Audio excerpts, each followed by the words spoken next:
and we love you. Though we have all traveled many uncertain roads, we have always recognized something wasn't right. We searched high and low, yet our paths had never intersected. Our desire to seek truth, then to speak true, has brought us all together. That thing of ours is rooted in truth, because truth is the only unshakable foundation. In the greatest book, it states in John 8:32, "For ye shall know the truth, and the truth shall make you free." Truth is a powerful force. It is the foundation on which all great achievements are built, and the bedrock of trust and respect in any relationship. When we are rooted in truth, we can be confident that our decisions and actions are grounded in reality rather than in speculation or wishful thinking. The pursuit of truth is not always easy. It requires courage, perseverance, and a willingness to face uncomfortable facts. But in the end, the truth is always worth it. It allows us to make better decisions, to build stronger relationships, and to create a more just and equitable world. From politics and world events to entertainment and pop culture, we've got you covered. We'll explore our history and the stories that matter to uncover the truth that lies at the heart of each one. With our fingers on the pulse of the news cycle, we'll provide the insights and analysis you need to stay informed and engaged. As we stay rooted in truth and let the truth guide us in all that we do, let us be willing to listen, to learn, and seek out the facts, even when they challenge our own assumption or belief. Let us never forget that the pursuit of truth is not just an individual endeavor, but a collective one. Only by working together With honesty and integrity, can we build a better future for ourselves And for generations to come. This is That Thing of Ours. How's it going, everybody? Thank you for joining us today on this Tuesday, 18th of February, 2025. And everybody's tummy is doing better than it was yesterday. very much so. Anyways, I'd like to thank each and every one of you for joining us today on Facebook, YouTube, Twitch, X, Rumble, and Pill.net. And if you haven't already, please take a minute and give us that virtual hug. If you're over on YouTube or Rumble, hit that thumbs up. If you're over on pill.net, take that red pill. If you're over on X, smash that heart. And if you're on Facebook, you're our family. Go over there, push buttons. You know you love it. Clickety click away. Clickety click. All right. Well, I mean, all of y'all like to push buttons. Yeah. So push buttons. We Anyways. got F. Clint in the house. Yo, what's up, F. Clint? We got Liberty in the house. What's up, Liberty? I'll be back. We got Mike in the house. Hey, Mike. Hope you start feeling better, Oh, too. goodness. Now Mike's Yeah, sick. look what you did. I know. Look what I did. I started something. Got Chachi in the house. Hey, Chachi. Got Miss Dawn in the house. Hey, Dawn. What's going on, little lunker? Got Miss Jenny in the house. Jenny! Watch out for the frogs, Jenny. Watch out for the frogs, Jenny. We got Miss Steph in the house. Hey, Steph. Oh, goodness. 0 degrees. Yeah. And 6 inches on the ground, and it's still snowing. Mm. You keep that stuff, Liberty. We got Miss Move to the Angie in desert. the house. Hey, Ange. Let's see. I think you Yeah, missed I some. don't think I missed it. Okay, you missed Angie, but Did I miss got it. Angie? Yeah, that's Sorry, okay. We Angie. got it. We got it. We got it. We got it. Just said the S word. I know you did. Whatever. Dog pile on Santino. Whatever. Anyways.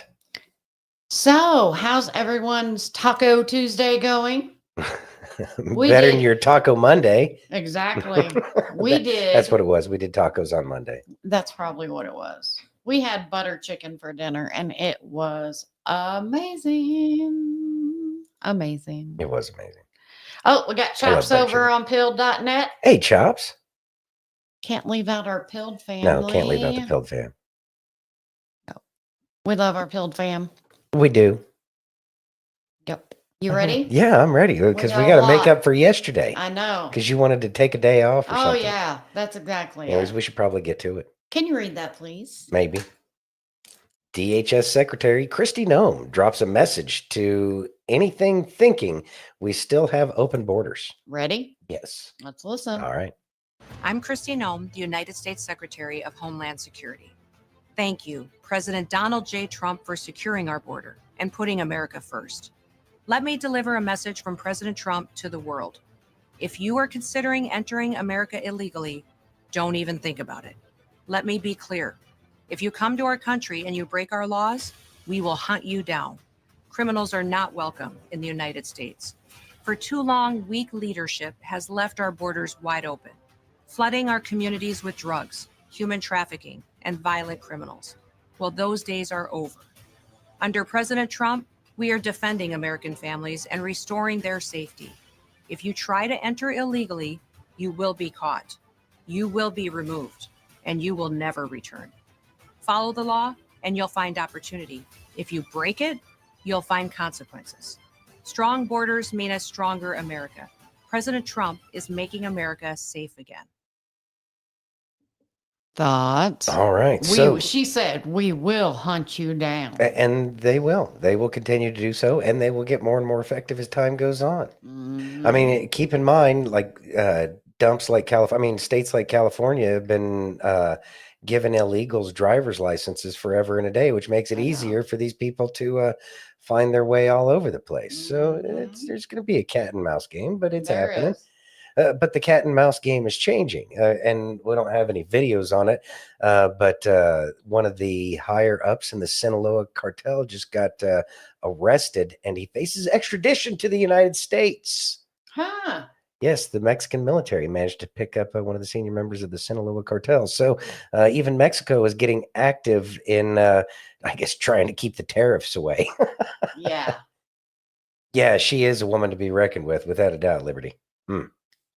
She needs a costume for that kind of Xena warrior princess. Yeah, she does need it's something. Yeah, costumes would be awesome. Yeah. Yeah. That's right. You tell him. You tell him. You tell him, Mario. Kristi. Yes, you tell him, Kristi. You ready? Yeah. Can you read that, please? All right. TikToker drops a cluster of truth bombs on loudmouth Congresswoman Jasmine Crockett. Let's listen. All right.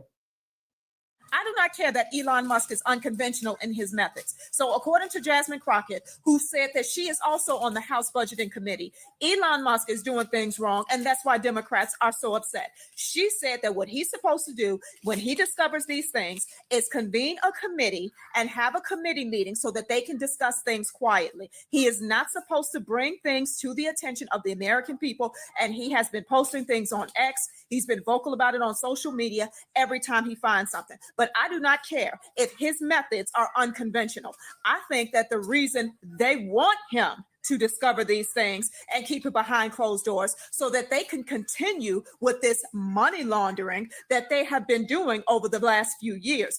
And I'm curious too about Jasmine Crockett because she loves to talk about the oppression of the Black person in this country and how white people, according to her, will never understand how it feels to be a Black person in America. This is what Jasmine Crockett loves to talk about. But what about the oppression of the American taxpayer? You have taxes taken out of your paycheck before you even get it. And our government, our elected officials are sending our tax dollars all over the world, to paying for the most ridiculous things on our dime.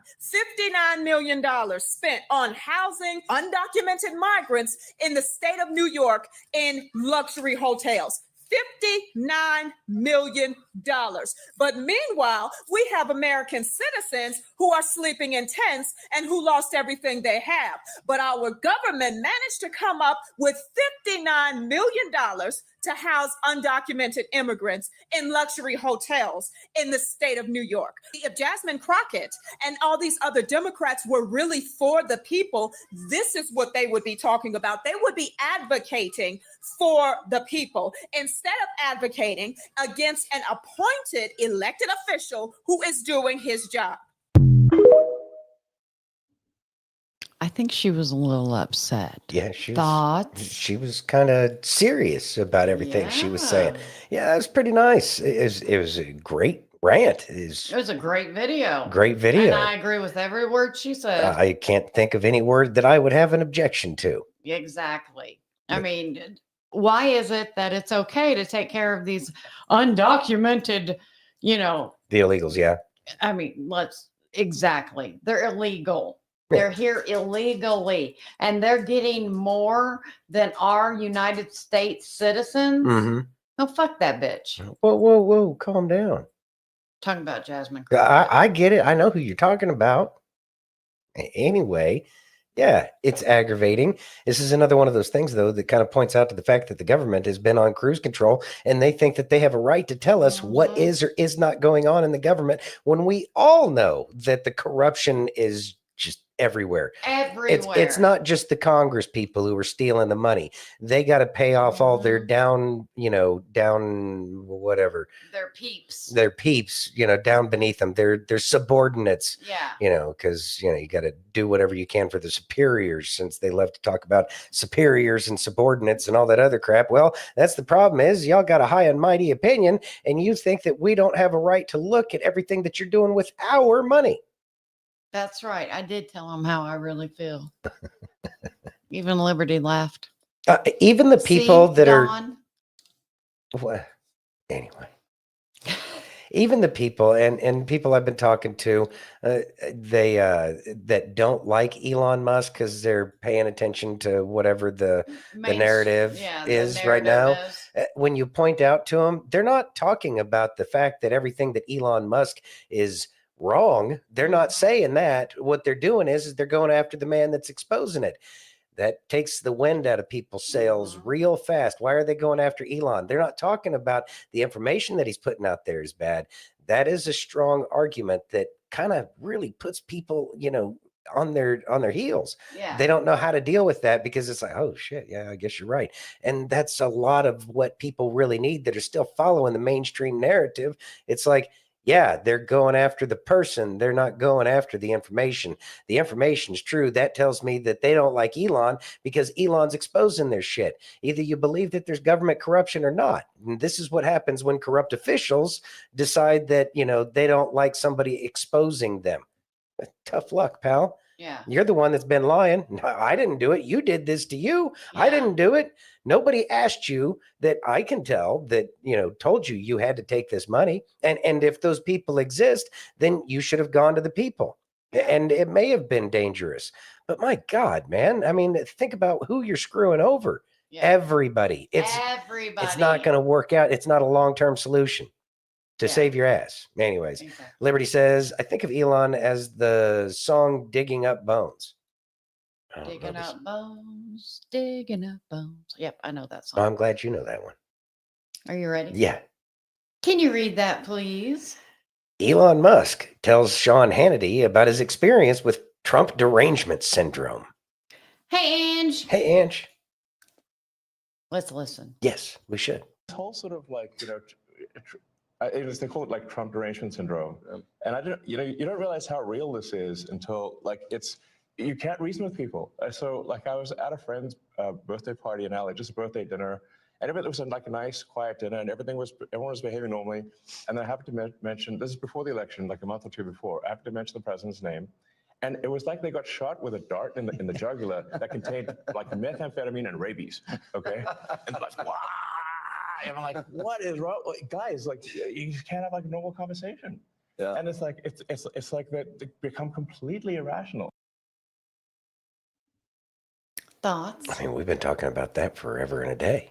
Mm-hmm. People lose their mind. Well, I mean, I guess I don't know how insulated Elon Musk would be, but then again, I'm assuming that once you get up to the billionaire class, that it's a different way of talking trash, and so you don't get to see how deranged regular people can be. Right. I don't know. It's that interview will air tonight. All right, there we go. That'll be good. Yeah, if y'all want to check that one out. Yeah. Should be after fun. the show. After the show. Yeah. Thank you. Thank you.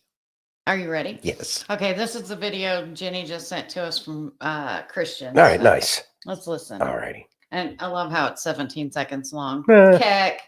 Keck, Christian, we see what you did there. We see what you did there. With RFK Jr. confirmed, give it time. Soon we will have a group of people emerge that will start adding fluoride to their own water, getting double the vaccines and adding red number 5 to their foods, while calling themselves the Resistance. I'd like to think that would be some kind of Babylon Bee sarcasm kind of thing. But we know he's right. That's what's sad. I hope not. But I know you can buy fluoride.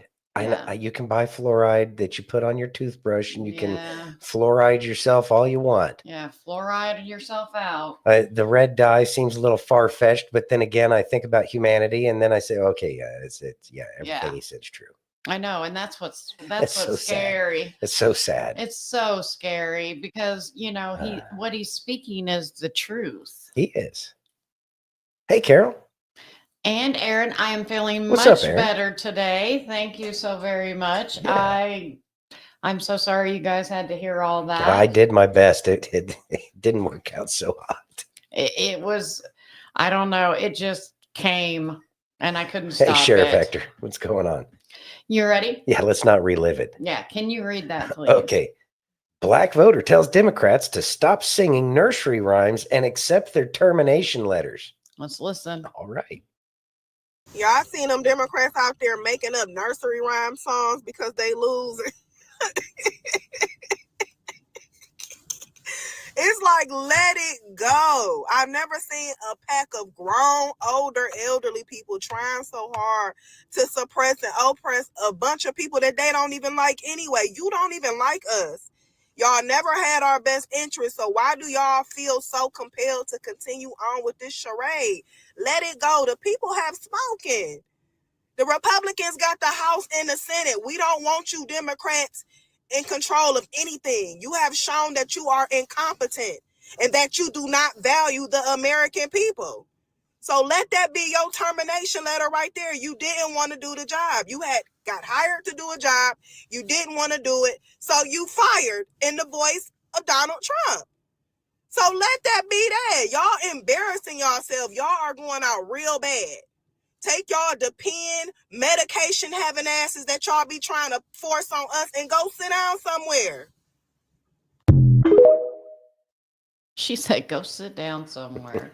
Thoughts? To me, it's looking more and more like every day that people, a lot of people are putting it on Democrats right now, but wait till we start finding out about how many are the rhinos out there have been screwing us over too. It's just like what it is, right? Mm-hmm. But this is how we unite with each other. And that's the thing is people are recognizing these people never cared about us. Yeah. They've been stealing our money. There's the whole Fort Knox thing going on here real quick.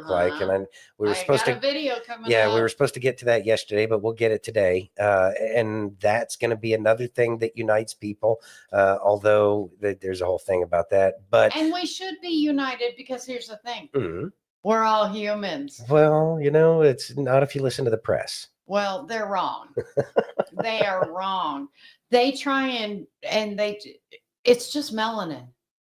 Well, yeah. And some people have more. You have more than me. Yeah.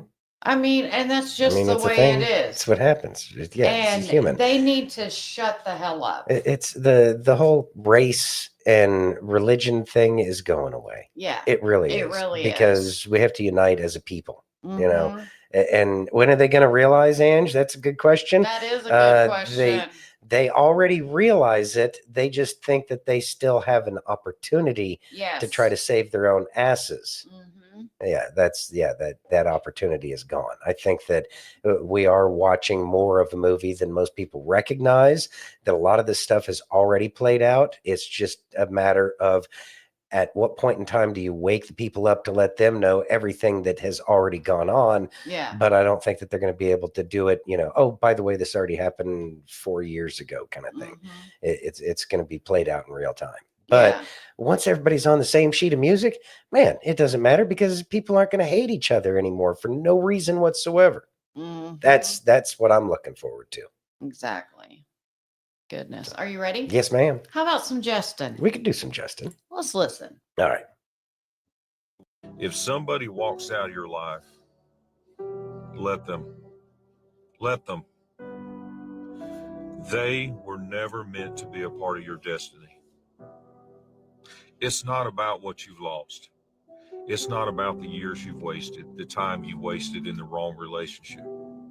It's about God removing the wrong person from your life to make room for the right person.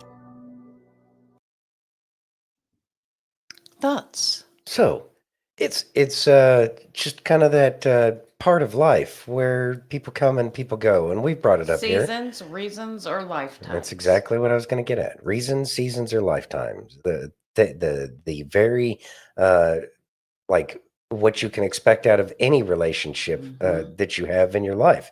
They're either there for a reason, a season, or a lifetime. And of course, the reason could take longer depending upon how well you pick up the reason.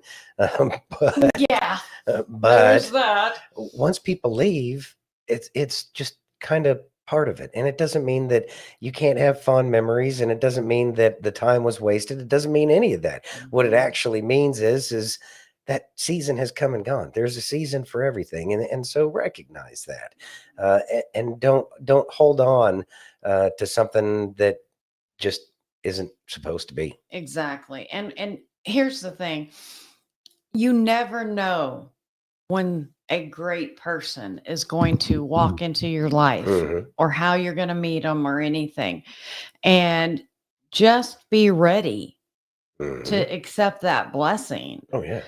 of that great person walking into your life. Like Santino's got exactly, Ange, blessings or lessons. And like Santino's got an amazing friend, Andy. We talk about him on here all the time. They've been friends for 26 years. And they can Got not Greg. talk for a month or longer and get on the phone, and you'd think they just talked yesterday. Nothing changes. He's got another friend that he's known for 20 years, Mhm. Greg, and and stuff like that. But you can also, I have a great friend that, Tanya, that is just an amazing blessing to me. And Shauna.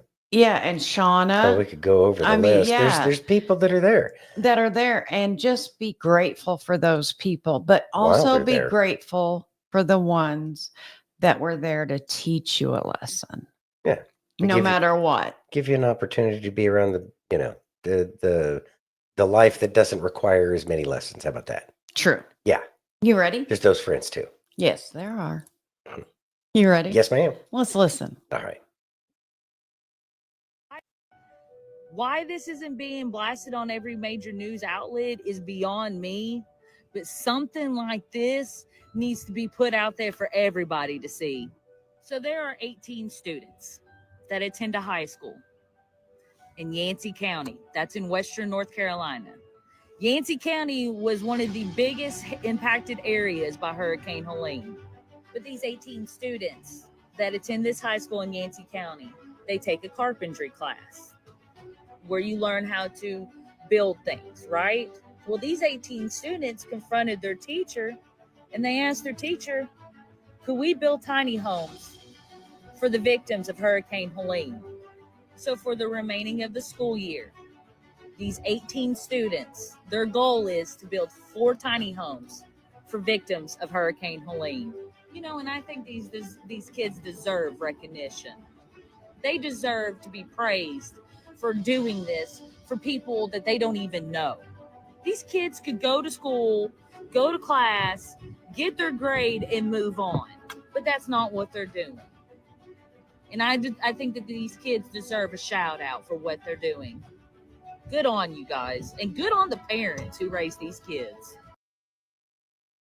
Thoughts? There's a lot of people who have been doing a lot of things to help out when the government showed it is perfectly incapable of getting anything accomplished for the American people. Yeah. And the people stood up, and high school students as well. I know that there's another group of Amish carpenters that are going to be going down south working for free for, I don't remember the period of time.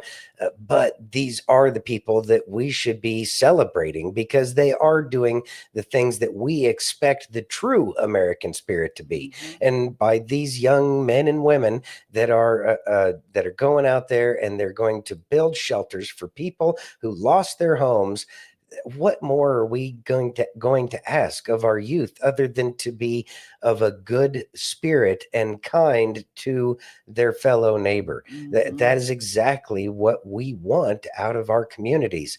And this is the kind of thing where they should be recognized by the president. These are the things that we should care about, not these things that have been forced down our throats this entire time by Biden and Obama and company, because they tried to silence all of these good aspects about Americans and the things that we really do for each other. And I think that it's important that we do learn how to connect with each other and be community minded like this. And this example is exactly what America needs. Yeah. Jenny says, I'm not crying, you're crying. Bless them. Yes. Yes. God bless them, because God they are bless doing the them. right and, things. And she's right. God bless them and the parents who raised them. Yeah. Yeah. You ready? Yeah. Can you read that, please? Will Elon Musk audit Fort Knox? Let's listen. Hey, so breaking news. Elon Musk just this afternoon posted out on X, surely the gold in Fort Knox is audited every year. Well, so what's coming? I would reckon to think Elon already knows the answer. Gold has not been audited. The U.S. gold has not been audited since 1974. That's right, 50 years. So if you've been following along on X, and mainstream will not know what's going on. They're going to be clueless. Those of you that have been tuning in on this channel in particular, and a few others, know what's been happening. Insane amount of gold has been flown from all over the world, but in predominantly out of London. And they are draining the supply of gold all throughout the world. And now there's shortages, delays, everything. So a couple questions. Is it that the U.S. didn't have enough gold here in time for the audit? And that's quite possible, definitely quite possible. Some of the U.S.'s gold could have easily been stored over in the Bank of England. But could they be getting ahead? So perhaps they're topping up to where they need to be, and perhaps they're getting ahead. Again, we've been talking about that, challenging what's happening with the BRICS countries, in particular, China, who's been just gold piling for the last few years. So is this the U.S. kind of resurging again? We've been talking about on our X channel that there's no doubt that central banks are deleveraging as we speak, which means they have a combination of their fiat currency, debt, and then how much gold is on their balance sheets. The debt has expanded so much, nothing really makes sense. And now they're starting to grow their gold up again. So we've seen this gold increase has not been from consumers. Consumers are pretty much unaware of what's happening. Mainstream media is unaware of what's happening. There's so much distraction to take you away from what's actually taking place. Those of you that understand and see what's happening this decade, this could be a wild ride. Thanks.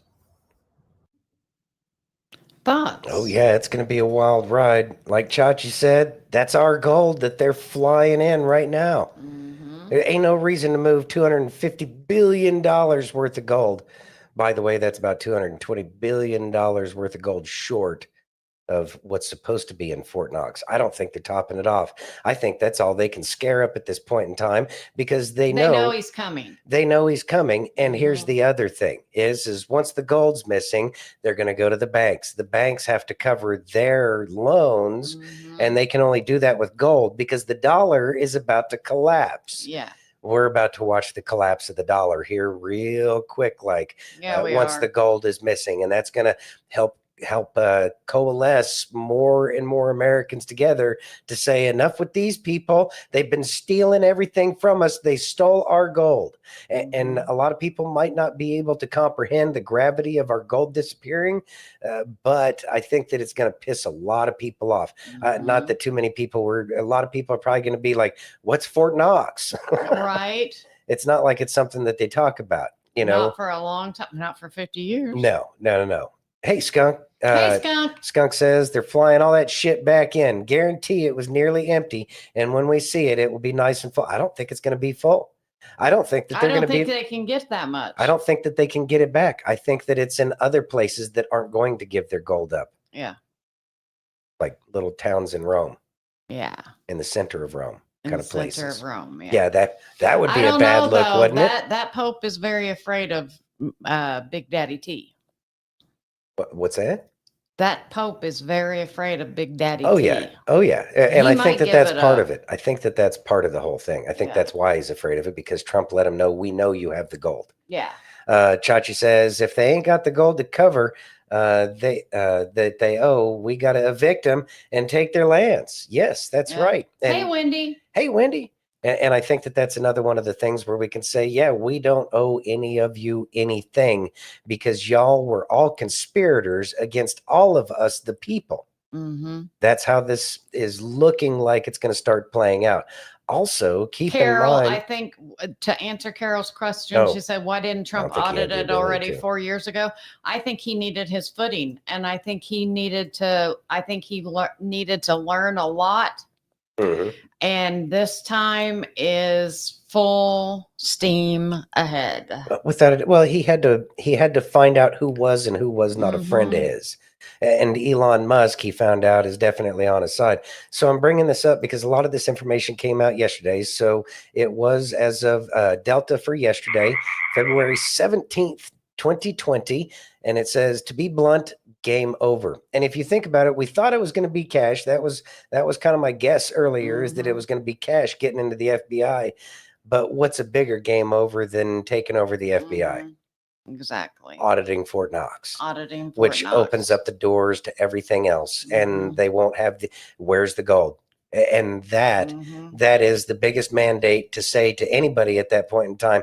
If you stand in the way, you're only proving that you are a co-conspirator in this. And it might be able to stop a lot of the rabble rousers that we keep hearing from on the left, like Mad Maxine and stuff like that, because I'm pretty sure that she's probably a beneficiary of all that missing gold and money too. Yeah. Jenny says, did they vote for cash today finally, or what? They have not voted yet. Well, there was he made it through one more step. I think the vote is actually tomorrow. Okay. Is I think. Yes, Skunk, I'd like to know where my gold is too. I want to know where the gold at. You want to read that from Angie, please? Angie says, I think that gold from the Vatican is already back per Jen Halper Hayes. I don't know who I don't know who that is. I don't know who that is, and I don't know where she gets her information. But yeah, until I see it with my own eyes right now, I don't know.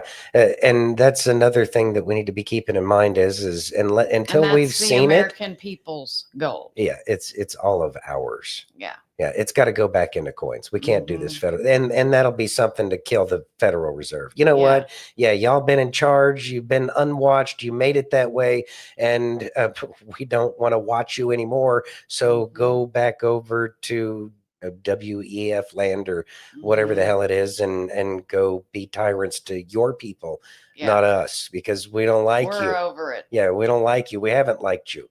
So we're just going to have gold coins. Yeah, there's that. Yeah. You ready? Mm-hmm. Can you read that, please? Alina Haba says, those who oppose Elon Musk are getting hit in their bottom line. Amen. Mm-hmm. She's saying exactly what we've been saying. Let's listen. But it's on Fox News. Let's listen. Yeah. Elon Musk will probably make a lot 100%. less, although, when you have that kind of money, that money makes enough money, on its own, in a sense. Even if you put it in a treasury at 5%, not a bad deal. And the president doesn't take a paycheck. He's losing money. People are in this to serve their country. I would argue almost everybody that you see every day in that White House is not making money. I do. You're right. We don't. And the only reason they're screaming about Elon, it's very simple. Nobody has said it yet, and I'm going to say it. It's because they're hitting their pockets. Only reason they're screaming about Elon. They're not screaming about Howard Lutnick. They're not screaming about Bergam. They're not screaming about those billionaires. They're screaming about him. And that's because he's going in and hitting where it hurts. So you know what happens when you scream and when you sing songs outside at a rally, which, by the way, what are you doing on the American taxpayer dollars, creating songs against the Republican Party? It's bizarre. But when you're doing things like that, that says to me one very simple thing. We have hit your Achilles heel, and we will continue to hit you. We will look at why our children are not educated. We will look at why our children have an increase in ADHD. We will look at why our borders are not safe, why our security is crazy, and why there is fentanyl crisis right now in our country like we have never seen, because illegal immigrants were supposed to come in and vote for Kamala Harris, but it didn't work out for them. So they are panicking. And Elon may be triggering just a little bit of insecurity, which is that they are worried about us looking at exactly what they've done and exactly how much they've made. And that is now stopping. And it's a panic. It's very simple. Thoughts? They are panicking. They've all been living off the high hog, off of all of our money forever and a day. And now they're upset that they're losing their money. And not only that, not only are they losing their money, but they're losing value in their houses in Washington, D.C., because they've all had to put their house up for sale out there. And I can't think of a better lot of people who have been leeching off of the people of the United States and living in artificially inflated house prices out there in the capital area, when the capital was never supposed to be big. It was put in a swamp to deter people from wanting to go there. But all those who had their hands in the jar of money are now In the cookie jar. They had their money in their hand in the cookie jar, and they've been taken. Well, now they get to lose everything. And I'm not like feeling too terrible. I get it. There's good people who are going to be going through a hard time, and my heart goes out to them. But for the most part, if you're in DC, it probably means that you're really good at the game and that you've probably been living well above your means, which is not a characteristic that we want people running the government, living as part of their way of life, because then you have to find money to keep up with the Joneses. That's not what this is supposed to be about. And so those people who have decided to steal, well, sucks. Yeah. Chop says, the theory I've been playing with is there's too much gold and they are afraid of trying to explain it. Too much gold. See, now I've heard that too. How could there be too much gold? I don't know. Which means that they've been playing some kind of game. And they haven't been telling the people about it. And that means that there's probably a lot more gold that's missing that we don't know about, even though there would be a surplus there. Something's going to be off, and it's not going to make sense. It's not going to make sense. They should panic. Most won't say it, but we want their heads. I mean, some of them, they got it coming. They do. Hope says, Jan Halper Hayes sits on a task force for the Department of Defense. Thank you for telling us who she is. Thank you very much. I appreciate that. Helps out. Yeah. You ready? Yes. Can you read that, please? After a couple of weeks of Doge, this lady speaks for all of us. Let's listen. Yeah, let's listen, since she barely speaks for all of us. We'll see. I am 110% convinced at this point that the entirety of our national debt, all 36 trillion with the T, are fraud, abuse, and waste. 2.7 trillion with the T was improperly sent to overseas recipients who shouldn't have had it for Medicare and Medicaid payments. How does that happen? Like, is there any part of our government, any branch of our government that has not been defrauding the American people? Because we're just barely getting started with this audit, and I'm already saying the answer is no. There is no portion or part of our government that has not been robbing the American people blind this entire time. Although we can barely afford to living paycheck to paycheck. People are still freezing in Western North Carolina in tents. I want arrests. Name names who did this. Start naming them. I think she does speak for everyone. Yeah, that's why they're not naming them just yet. I know. But they got to back them into a corner. It's going to take some time. I know nobody wants to hear that, but it's going to take some time. They got to back these people into a corner that they can't get out of, because I'm sure that there's some things that they did very well, but they're going to make mistakes. Keep in mind, these people are reacting out of an emotional state right now. They are. The corrupt individuals who are lashing out at Elon Musk, just pure emotion. That pure emotion is going to prevent them from using the logical side of their brain. And since they're not using their logical side of the brain, they're going to make mistakes. Big Those ones. And those big mistakes are going to point directly to the things that they've been trying to hide this entire time. That's what's happening. That's another reason why it's going to take so long. They're going to leave them out to dry, and they're going to let them dry up some. They're all going to have a face looking like Maxine Waters. Yeah, like a whole bunch of beef jerky. It's just nasty. But anyways, so as everything tightens in on them and they make these mistakes and they expose, they're going to end up exposing everybody else as well. This is going to be the tough part and going to require actually more patience now than it did when we were waiting for President Trump to let us know that the election was fraudulently stolen from him 4 years ago. Yeah. It's all going to come out. It's just going to take some time. We need more patience now. Yeah, name that. Look, I want their names too. We want the Epstein list too. Yeah.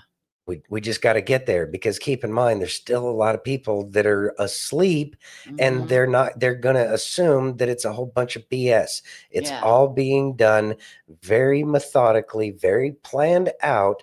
And we just need to roll with the present. And the present is right now we're talking about Fort Knox. Right now we're talking about a lot of things, but we're also seeing that some of these judges that were hostile to Trump are kind of backing down now. All of it's going to play out. This is all part of a game, and it's going to take some time. Wendy says, stepfather worked at Fort Knox around 2011. He used to say it was rumored it was empty.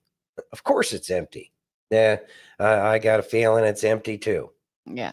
Aaron says, just sucks we have to watch it drag out when we are fully aware of the problems, have been for years or decades for some, and it is being slow walked. Yeah, I know. Yeah, I hear you. I get it. And I understand. It's tough right now, but it's going to take its time. But this is where we learn to take a step back, and we understand that we're watching a show. You can't do anything about a movie when you're in the middle of watching it other than walk out. And this ain't the time to walk out, because it's just starting to get good, and it's going to get a lot better. I know that. Yeah. Prayers for silver linings. She and her husband are not feeling. Oh man, we'll keep her in our prayers. What is going on? Okay. Liberty says, talking about the left, they never had a logical side of the brain. They had just enough to keep from getting caught before. Now they're not even doing good at that. Exactly. That's all I got right now, man. Skunk says, funny when people wake up, didn't ever think to ask yourself, how do we have so much debt but still live like shit? I mean, for me, it's always been pretty obvious. Just saying. Yeah. Hey, Randoon. Hey, Randoon. So glad you're here. Yeah, glad you're here. Look, I get it. I get it. It's tough. But people are still telling the talking points. Not yet. Tomorrow. No, has not been confirmed. No, we not 100% sure for tomorrow. Yeah, but hopefully tomorrow. Yeah, he passed another hurdle. Yeah. Yeah, so that's fine. Again, everything's taking time. I know. It sucks. It sucks, but it's getting to be the good part of the show. And we can take some breaths now. Things are happening. They're just not happening the way we would like them to happen. Yeah. What's your rush? Relax. Take some time. You ready? Yeah. Let's listen. Let me get this straight. You claim you want to hear from God, but you're not willing to read his book? Bro, what are you trying to do telling God how to do his job? You can't even function properly as a human being. Why are you treating spiritual gifts like they're zodiac signs? Bro, you don't even know your identity in Christ yet. Calm down. Y'all talk more about flipping tables in the temple than you do about making the church a house of prayer. And then when we do flip the tables, you accuse us of causing division. You want to go on a missions trip and preach the gospel there, but you won't even make disciples of your coworkers? Like, go to your mission field and then live there. Making the church a safe space is laughable. Like, you know that martyrdom is an option, right? Oh, God can forgive me, but I can't forgive myself. What, your standards are higher than God? For a generation that talks a lot about spiritual warfare, you really let the devil get to you, don't you? No, I'm just saying that if your heart is not aligned with the Lord's, then you're just as problematic as Satan. You claim the church is corrupt, but you won't do anything to fix it. Yeah, wonderful opinion, bro. Y'all constantly ask if you can lose your salvation as if you want to test the theory. Thoughts? He's been on fire lately. He has. Yeah, I like him. I think he's great. He's another one of those TikTok pastors, I guess we could call him, that really kind of spits some things out there. And I think that he's being led by the Holy Spirit because he says some hard truths that really upset a lot of people. It really does. And I don't hear anything that's wrong. Yeah. Skunk says, I just want you to know why gas is going up. Makes me question. Or I just want to know why gas is going up. Makes me question. Yeah. Honestly, it's because we're in World War III. Yeah. We are in the middle of World War III, and things are happening that we don't know what's going on right now. And fuel and gas are kind of a thing. How long is it going to take to build oil rigs out in the Gulf of America? It's not like something that pops up overnight. They don't have a whole bunch of rigs that they can just float out there in a day. So yeah, it's going to take some time. Also, they've been blowing up our refineries for a good while now. Yeah. We don't have anywhere near the number of oil refineries that we used to. So we got to build some infrastructure back as they've been trying to take away our ability to be able to produce the oil and gas until we can come up with a legitimate alternative. Mm-hmm. Chop says, no matter what happens with Schrodinger's gold at Fort Knox, they are shit and bricks, and those bricks ain't gold. Yeah. But that's 100% the truth. Steph says, you're telling the truth, Santino. We are in World War III, trying to keep it from going kinetic, but I think that's what's getting ready to happen. No, we're nowhere close to a kinetic war at this point in time. China doesn't have the ability to do what they were sending all those people over here for. Keep in mind, they shut down all of those police stations that were in New York and scattered around the United States. That would have been their command and control centers.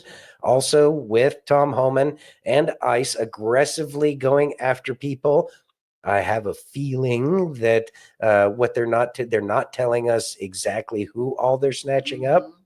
And I think that they're going to be going ahead and snatching a lot of those combatants, the known combatants, up first. That's who I think that they're really going after. But I don't think that they have the ability to wage the war that they did, and they won't have the force projection capability. And that's another reason why Trump is going after Trudeau, because if we go back over the stuff that was being talked about, I want to say like 4 years ago, right after Biden became president, that a lot of people were seeing a lot of strange things happening up in Canada. And I think that that's another reason why Trump is talking about making Canada the 51st state, because they were playing along with the takeover of the United States. Yeah. Spoils of war and all that. All that. And says, I feel like we won't see anything go down for at least the year. It will fix itself. With Trump's cuts, that is. Yeah. It's going to take a little. I don't think it's going to take a year. The economy will respond quickly with the lack of money that's going to be going into the federal coffers. Yeah. So businesses will have a lot more money. Yeah. Aaron says kinetic wars are things of the past, and also World War IV, World War III is absolutely 5G warfare. We'll see. You ready? Yes. Can you read that, please? Okay. Only 9% of the entire $268 billion budget of the Department of Education actually goes to K through 12. Let's listen. Only 9% of the entire $268 billion budget of the Department of Education actually goes to K through 12. My name is Christine. I'm an attorney, but I've just spent a semester teaching at a public high school, Title I public high school. And let me just tell y'all, there are problems. First and foremost, I loved the kids, but there are major problems within the school system. The administrators, the bureaucracy, the federal funding. And what I mean by that is in order to get some of this federal funding, you have to check off all of this criteria. And so it's just a game for the administrators and the establishment to try to money grab all of these different federal funds. The funding doesn't go to the teachers that are actually in the classroom. It doesn't really directly impact the kids. A lot of times it goes to programs that are created that, quite frankly, just make the teachers' lives more difficult. But What in the world? Why do we have a Department of Education at a federal level that over 90% of the budget is being spent elsewhere? And by that, I mean not on kindergarten through 12th grade. Let me know what y'all think. Thoughts? All right. So, anybody surprised by the fact that the Department of Education was just grifting money off the top and really not doing anything of benefit to No. any students? No, No. not shocked at all. Okay, so teachers have been getting a bad, kick in the shorts lately because of the Department of Education. But I will say this: the teachers are there's many amazing teachers out there who are taking money out of their meager salaries so that way they can try to educate the kids. Then that's all they care about is they want the kids to be smarter. But all of these billions upon billions of dollars that have supposed to have been going to children, and keep in mind how much of a scam all of the freaking lotteries are, because how many schools are any better? Oh, all this money from the lottery is going to go pay for schools. Yeah. Okay. Yeah. And what's happening? Nothing. Just more. And you're forcing ideologies down our children's throats that most of the parents don't agree with because they recognize the stupidity of what's being presented to the kids. Now the stupidity is not going to have the ability to have the money to be able to be forced upon the children anymore. That's the part that I'm excited about. They don't have the money, and of course that's why there's so many people who are upset, and a lot of teachers are going to get cleaned out of the system just because they'd rather teach that progressive crap than actually give the children, logic and reason. Yeah, exactly. Crazy. Are you ready? Mm-hmm. Can you read that, please? 30-year teacher documents every interaction he or his students have had with the Department of Education. Let's listen. Sounds like this is one of those good teachers. Good morning. I'm a public school teacher in the state of Virginia, and I'm on year 29. I'm going to retire at the end of this year, so I've only got a couple of months left. But over the years, I've kept a notebook on the number of times that the Department of Education has came to me and asked me just what exactly I needed to be a successful educator, and always have and do what's best for my students. I've compiled a list of the number of times that they've asked for my input on curriculum and so forth.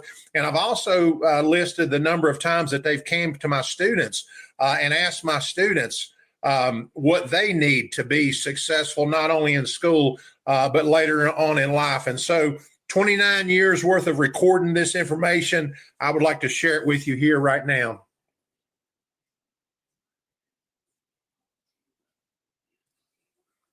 Yeah, I've got notebooks and notebooks full, just like that, of what the Department of Education has done. Thoughts? Well, clearly he has an opinion about how awesome the Department of Education has been. And I'm sure that that's 100% accurate. And you know this because he's documented each and every time that the Department of Education has bothered to concern themselves with his neck of the woods. Again, we don't need that damn department. It's not doing anything for anybody. If they're not going to talk to the teachers, if they're not going to talk to the students, then who on earth are we spending all this money on? Wouldn't the advice of the boots on the ground be something, you might want to take advice from? Mm-hmm. I don't know. Call me crazy. But I just... It's very interesting, isn't it? Shocked. Yeah. Oh, right. Are you ready? Yeah. Can you read that, please? Congressman Mark Green drops unambiguous truth bombs about USAID. Let's listen. We should. Of our border and the policies that kept America safe, I saw firsthand their willful refusal to protect this country. Under the guise of foreign aid, USAID has been an unapologetic front for a far-left agenda. It has become self-evident there weren't a handful of foolish policies, but rather a coordinated strategy of radical, idiotic, and often anti-American priorities. Idiotic, you say? Millions to teach Moroccans how to make pottery? The Moroccans were making pottery before we were a country. This entire debate today and the crocodile tears from Democrats just goes to show what's wrong with this town. Not a single Democrat I've heard has expressed dismay at the many examples of crazy, wasteful spending. I don't understand the objection to a deep dive in how we spend our money, but perhaps it's the fact that over the last several weeks, a massive surge has occurred in the search for a criminal defense attorney. That probably says it all. 5 times in this city, any other city in the nation. I'd like to remind the committee that President Kennedy unilaterally created USID through an executive order in 1961. Yet the President Trump, orders a momentary pause after winning a mandate for reform, and Democrats cry, constitutional crisis. This is after 4 years of reckless spending and unrepentant lawlessness from the Biden administration. I want the American people to understand how this works in Washington. As long as you're spending other people's money, no one bats an eye. But the second you want to save taxpayer dollars, the swamp cries wolf, or in this case, unprecedented constitutional crisis. This breathless, fake outrage from the left is utterly insane. And you know what the American people, you know they can see right through it. The generosity of Americans and the blessing of giving aid to others has always been one of our most valuable tools for diplomacy. The American people have a proud history of championing aid to our fellow man, but lawless bureaucrats have poisoned that goodwill.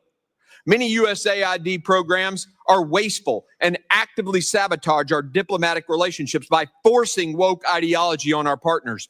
Just look at PEPFAR, a beacon of hope in the fight against HIV/AIDS, yet the Biden administration even weaponized this crucial program, jeopardizing lives and undermining our relationship with African nations. Under Administrator Powers, our message to Africa was explicit, as it was heinous. Abort your babies and violate your religious convictions, or we won't grant you life-saving aid. Let me be crystal clear to those who've been complicit in this betrayal. Firing those involved is just a start. We have a long way to go. And one last point.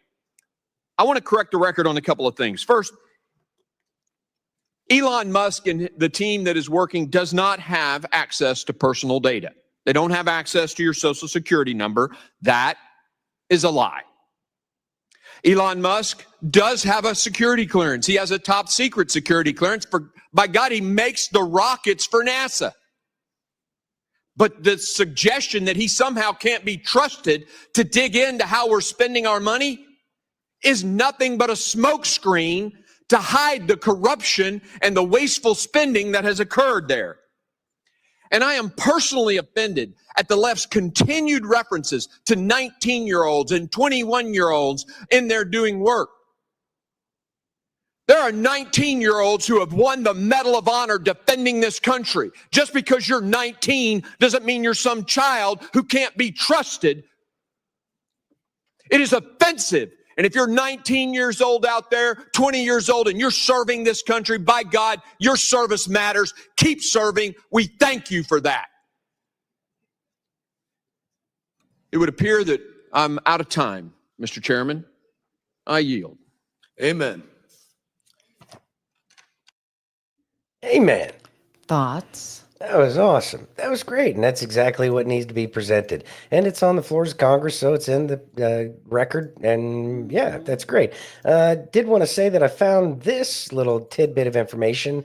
Orban, the Prime Minister of Hungary, warns that Soros-backed non-governmental organizations are begging Europe for money after Trump cut off their U.S. aid slush fund. Huh. Isn't that interesting? That is interesting. So yeah, so that's yet another connection that all of it ties together, and I think that that's absolutely amazing. The fact that that a prime minister of a foreign nation brought up the fact that he's hearing from other European leaders that Soros is looking for money. That's actually going to make a lot of people recognize that that the horse that they were backing, i.e. Soros, doesn't have the ability to do what they thought he could do. Guess he really couldn't take down the United States. He came so close, yet so far away. Close only counts in horseshoes and grenades there, Mr. Soros. I wish you luck because you're going to need it because your slush funds have been shut off. And now these people aren't going to give a shit about you either. Exactly. Yeah. Boom. Boom.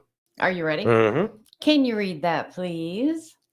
Kat Tempf nails left's unhinged criticism of Doge and Elon Musk with this perfect analogy. Let's listen. Let's do it. Look, it's what I think it'd be one thing to maybe criticize Elon Musk or criticize Doge, but to only do that and criticize the way in which maybe Elon talks about the fraud or uncovers the fraud and the waste, and not the waste and fraud itself, reminds me of the guy where if you confront him about you're cheating on me, here's the evidence, and he goes, "You went through my phone." How am I supposed to be with you if you can't trust me? That is so true. Like, and your reaction to it becomes the conversation. Right. It's like, can we not talk about what was found? Yes. Yeah. Apparently not. It's the exact same thing, because you think if you find to have some issues with the weight or something, there's no mention from some of these people about what was found, which should bother you. That's a great analogy. I'm going to steal that. Yes.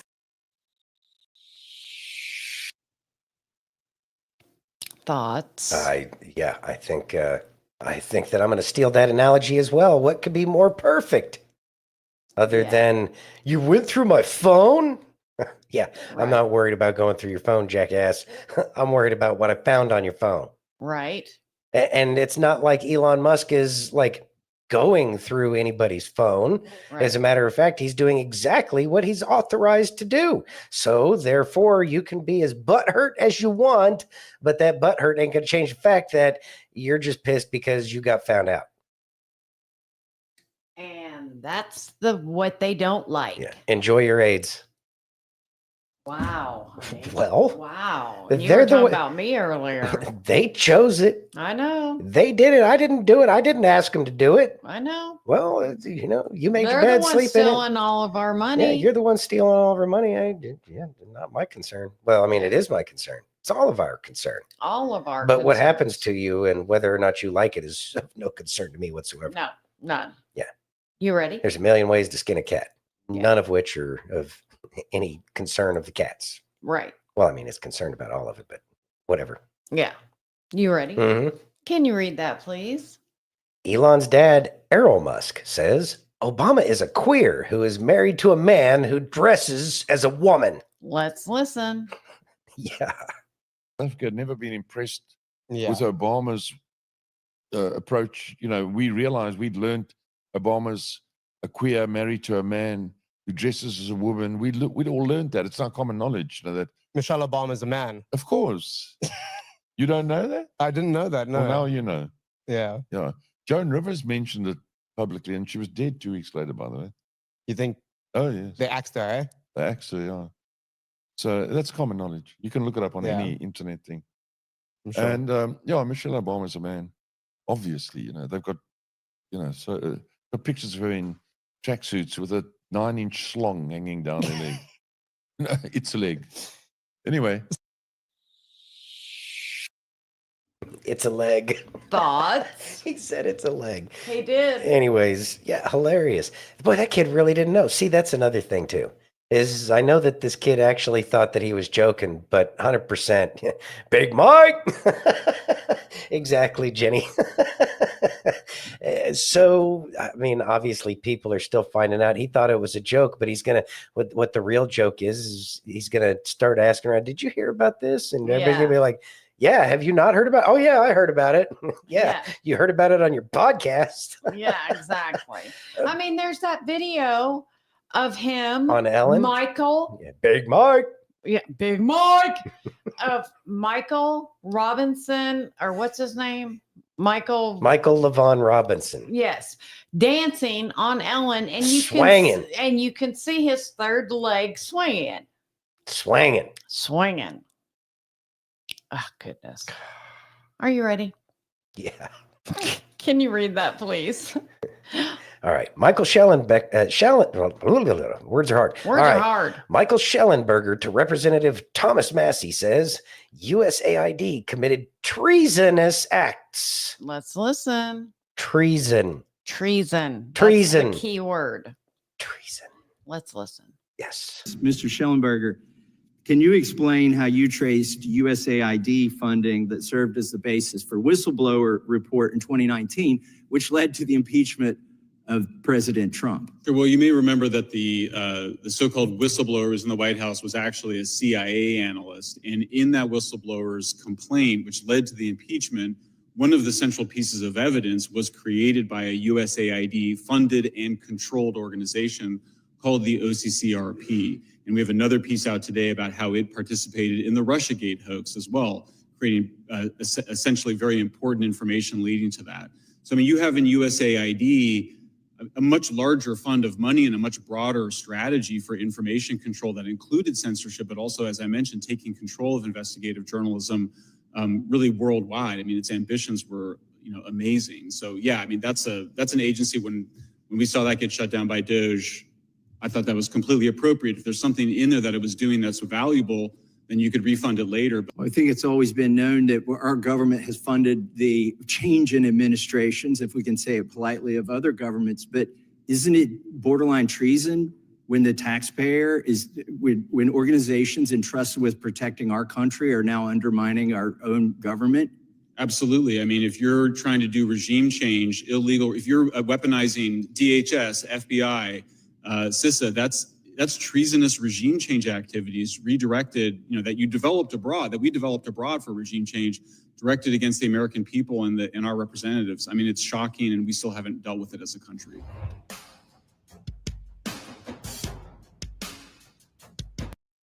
Want to read that? U.S. aid funded Trump impeachment. Schellenberger exposes deep state at U.S. House hearing.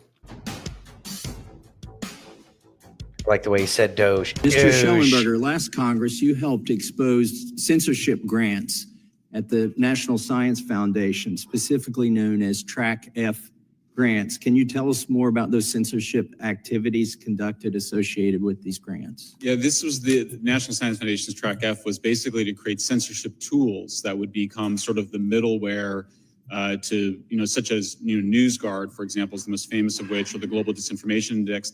The idea is to essentially impose on people's systems, either directly through their computers or adopted by social media companies, a set of tools that would allow centralized authorities to decide what the truth was and filter it for people. It's a horrifying program. All of Track F, in my view, should be eliminated. And I think there should be an investigation to figure out what in the world were they thinking when they created a program to basically have the taxpayers subsidize the creation of elaborate censorship tools that included the use of AI in creating that censorship.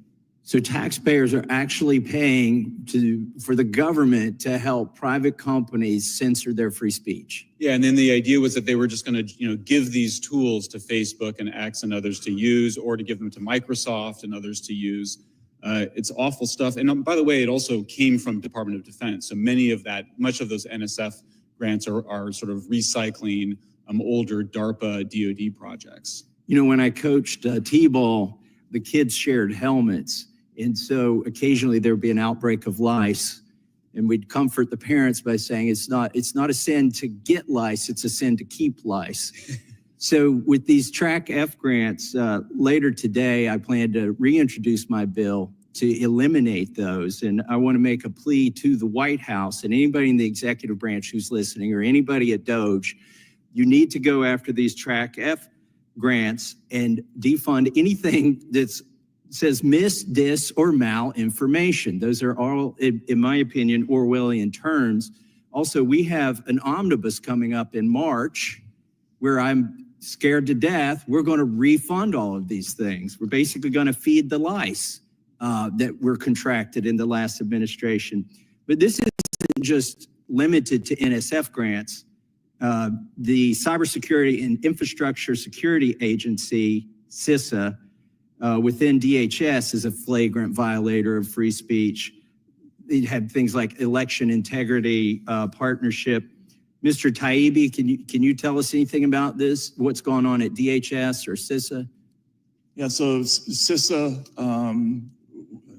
was as we found in the Twitter files, the election integrity partnership was run by Stanford.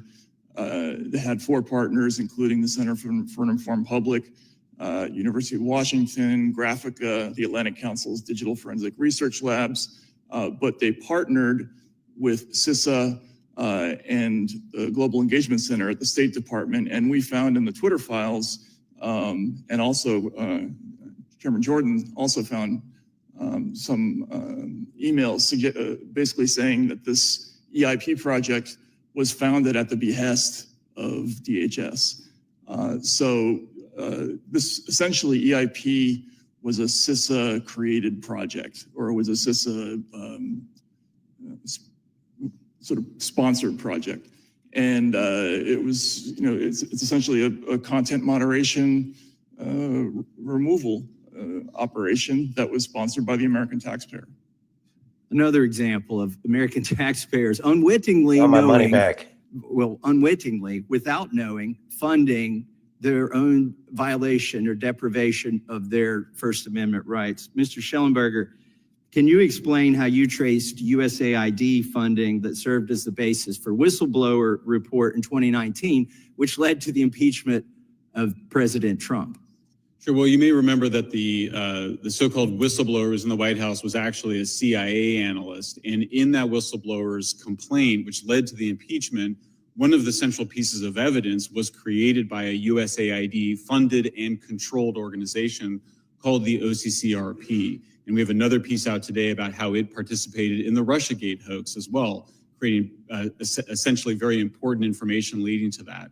So, I mean, you have in USAID a much larger fund of money and a much broader strategy for information control that included censorship, but also, as I mentioned, taking control of investigative journalism really worldwide. I mean, its ambitions were, amazing. So yeah, I mean, that's an agency when we saw that get shut down by DOJ, I thought that was completely appropriate. If there's something in there that it was doing that's valuable, then you could refund it later. But my view, same thing with CISA, death penalty for organizations that participated in violations of the First Amendment like CISA. Cybersecurity is an extremely important function. It shouldn't be contaminated and undermined by censorship activities. Well, I think it's always been known that our government has funded the change in administrations, if we can say it politely, of other governments. But isn't it borderline treason when the taxpayer when organizations entrusted with protecting our country are now undermining our own government? Absolutely. I mean, if you're trying to do regime change, illegal, if you're weaponizing DHS, FBI, CISA, that's treasonous regime change activities redirected, that you developed abroad, that we developed abroad for regime change, directed against the American people and our representatives. I mean, it's shocking, and we still haven't dealt with it as a country. Mr. Chairman, I see my time has expired. I'd like to introduce into the record, or ask unanimous consent to introduce into the record, an article in Newsmax, Schellenberger, USAID paid for Trump impeachment effort, dated February 6, 2025. Without objection. Thoughts? Treason. Easy peasy, taken care of. Yeah. Okay. So here's why I'm so harsh, and maybe I need to soften my heart. Actually, I know I probably need to soften my heart, but I mean, it's the Christian thing to it's do. Treason. It really is, because they have screwed over the entirety Okay. of Yeah, that's all fine and dandy. American Yeah, that's all fine and dandy. And they're going to try to say, but we didn't know. They're going to try any number, but I didn't learn law in CIA school or whatever the case is. Yeah. And really, that's easily shot down, because you can say, if you were so smart because of all your degrees and because of your part of being in the intelligence of central agency, whatever it is, that you couldn't read the First Amendment. Yeah. I mean, you took an oath to it, so therefore you as being as smart as you are, should have been able to comprehend Yeah. that treason is mentioned and that going against the Constitution is kind of part of that. So I'm gonna, yeah. I mean, he's got a point. F. Clint says, can't we soften our hearts after the, you know what? Yeah. Treason. Yeah. Yeah. You ready? I think you need this one. Next. It's Jesus, isn't it? Yes. All right. Mm-hmm. Thanks. Are you ready? You did this on purpose. I did. You set me up for failure. No, I didn't. Everyone agrees with you. You can soften your heart after your magazine is empty. And all the extras that I have. I know. Okay. Are you ready? Yes. Let's listen. If God loves you and likes you, why don't you? If he called you and chose you with all your flaws, why do you hate yourself? If he made you to have life and life more abundantly, why do you keep thinking of suicide? It's because somewhere you started comparing yourself to something that was not designed by the creator for you. So why don't you like you? Ain't nobody beat me at being me. Hi, Michelle. What's up, Esto? Thoughts? All right. So Michael Todd is amazing. yes, he is. Although I don't think he was talking about treasonous people. No, he wasn't. That they probably was have a not. reason to hate themselves more. But no, they don't have a reason to hate themselves more than God would, because he gave them the challenge and they didn't rise to the occasion. They did not. And that's sad. And I know. We gotta pray for him and all that. And I will continue to pray for him. Yeah. It's hard though. I've got work to do still. It on is. me. It is hard because here's the thing. I gotta turn on my camera for this. There you go. It is hard, even though Jesus tells us that we must love our neighbors. But when they have done so much to hurt every single one of us, it's difficult. It's difficult to want to pray for them. It's difficult to want to forgive them. It's difficult Because how many people have they hurt? how many people aren't alive anymore because of what they did? What they've done. I know. And And it is difficult. Okay, let's just take generalities. You have all Okay. the Arkancides, Yes. okay, and then you have all of the people in Lahaina, and you have all the people in the Carolinas, and you have Florida, and the people in New Orleans. Let's be serious here. And Kentucky and I know. Okay. It's hard. It is. And they're so taking hard. our money to silence us directly Yes. contrary to what Our Constitution says that we can say whatever we want to say, but they silenced us for 4 years. and so it's difficult to want to pray for him. It is. I know. Okay, so let's get back to the message that he was actually talking about. Yeah, let's go. Despite- let's suck you on back. Let's suck you on back despite our personal needs for growth and Yes. spiritual growth. Okay. So okay, he was talking about suicide, and that is a big problem, and there is never any reason to make a permanent solution for a temporary problem. It's Yes. just not what's supposed to be. And you didn't create yourself, so it's not yours to take. There you go. That's something I've said for a long time. Yeah, I did not create myself, therefore I do not have the right to take myself out. That's right. And yeah, that one helped. Anyways, so we have to learn how to forgive ourselves. Mm-hmm. When we recognize, and this is something that I've learned off of my own personal spiritual path, and that is when we recognize that we hate certain aspects of how we're acting, that is an absolutely necessary part of our own personal development And growth. and growth. And people will reject who they were as they start to become who they should have been the whole time. And that is a very challenging part of personal development is you kind of end up going through that phase of disliking yourself. But it's that very recognition of the fact that you don't like these aspects that you have to, if you don't ever see it, you can't ever change it. So it's a necessary part. And then the hard part is trying to get people to forgive themselves. God helps out with that because we can easily help, not easily, but we can tell people that, you know, God still loves you. You shouldn't have a higher standard than what he has for you. It's good that you're recognizing He is the highest. He is. Yeah. He's the final say. He really is. In the end. Mhm. So, yeah, people need to start learning to love themselves. And as people wake up from the sleep that they were put under, we were all put under asleep, and we weren't thinking clearly because we were just reacting to MK Ultra. the MK Ultra stimulus that we were being provided. And it takes a lot to try to wake up from that, but we're It getting really there. does. And so people need to learn to forgive themselves and everybody else around them. And that's a difficult process, but it's a process that we must go through. And we certainly need to help other people through because it can be very detrimental to the individual that they might actually make some decisions that they don't need to make because people will love them anyways. Yeah, and it's worth it. Skunk says, I think death is too easy for these people. We need something better with more suffering, in my opinion, like glass prisons where we all look at them like zoo animals. That's a good one.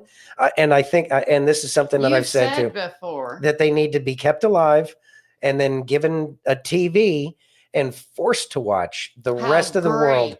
Yeah, how the rest of the world is doing great and they get to live in a box. Yeah.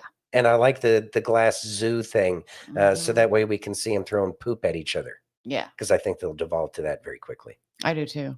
Maybe throw in a wild animal every now and then. Yeah. Are you ready? No, can't do that either. They did that in Roman times. Are you ready? Need to be less Roman sometimes. It's part of your heritage. Yeah, I know. Then I fall back to the German, which is not much better. Yes, Steph, the dark side is coming out. Yeah. And okay, so I'm glad you brought that up, Steph, because I think that it's important that we do recognize our dark sides and recognize where we still need growth. And that is how we can get better. That's how we grow. It's how we grow. We just need to grow past our dark natures in terms of how everybody's life has unnecessarily sucked for decades and people died unnecessarily. And yes, we need to learn how to forgive that because of these people. We do. You ready? Real growth. Real growth. Let's move on. Yes, we should. Can you read that, please? Polish globalist Sikorski threatens to deny Trump the Nobel Prize if Ukraine peace is not fair. Let's listen. Why do you care? You're from Poland. Let's listen. What would you say to Donald Trump, Minister Sikorski? we have more chairs. We have more chairs. I would tell him three things. Number one, Joe Biden was your successor and predecessor, but he planted the flag of the United States in downtown Kiev and declared on behalf of the United States that the US will be with Ukraine for as long as it takes until Ukraine secures its independence. Therefore, the credibility of the United States depends on how this war ends, not just the Trump administration, the United States itself. I would secondly tell him that if you allow Putin to vassalize Ukraine, that'll send a message to China that you can recover what you regard as a renegade province. And that would have direct consequences for US grand strategy, for the US system of alliances, and possibly for the future of Taiwan. And I would thirdly tell him that we Europeans control the Nobel Peace Prize.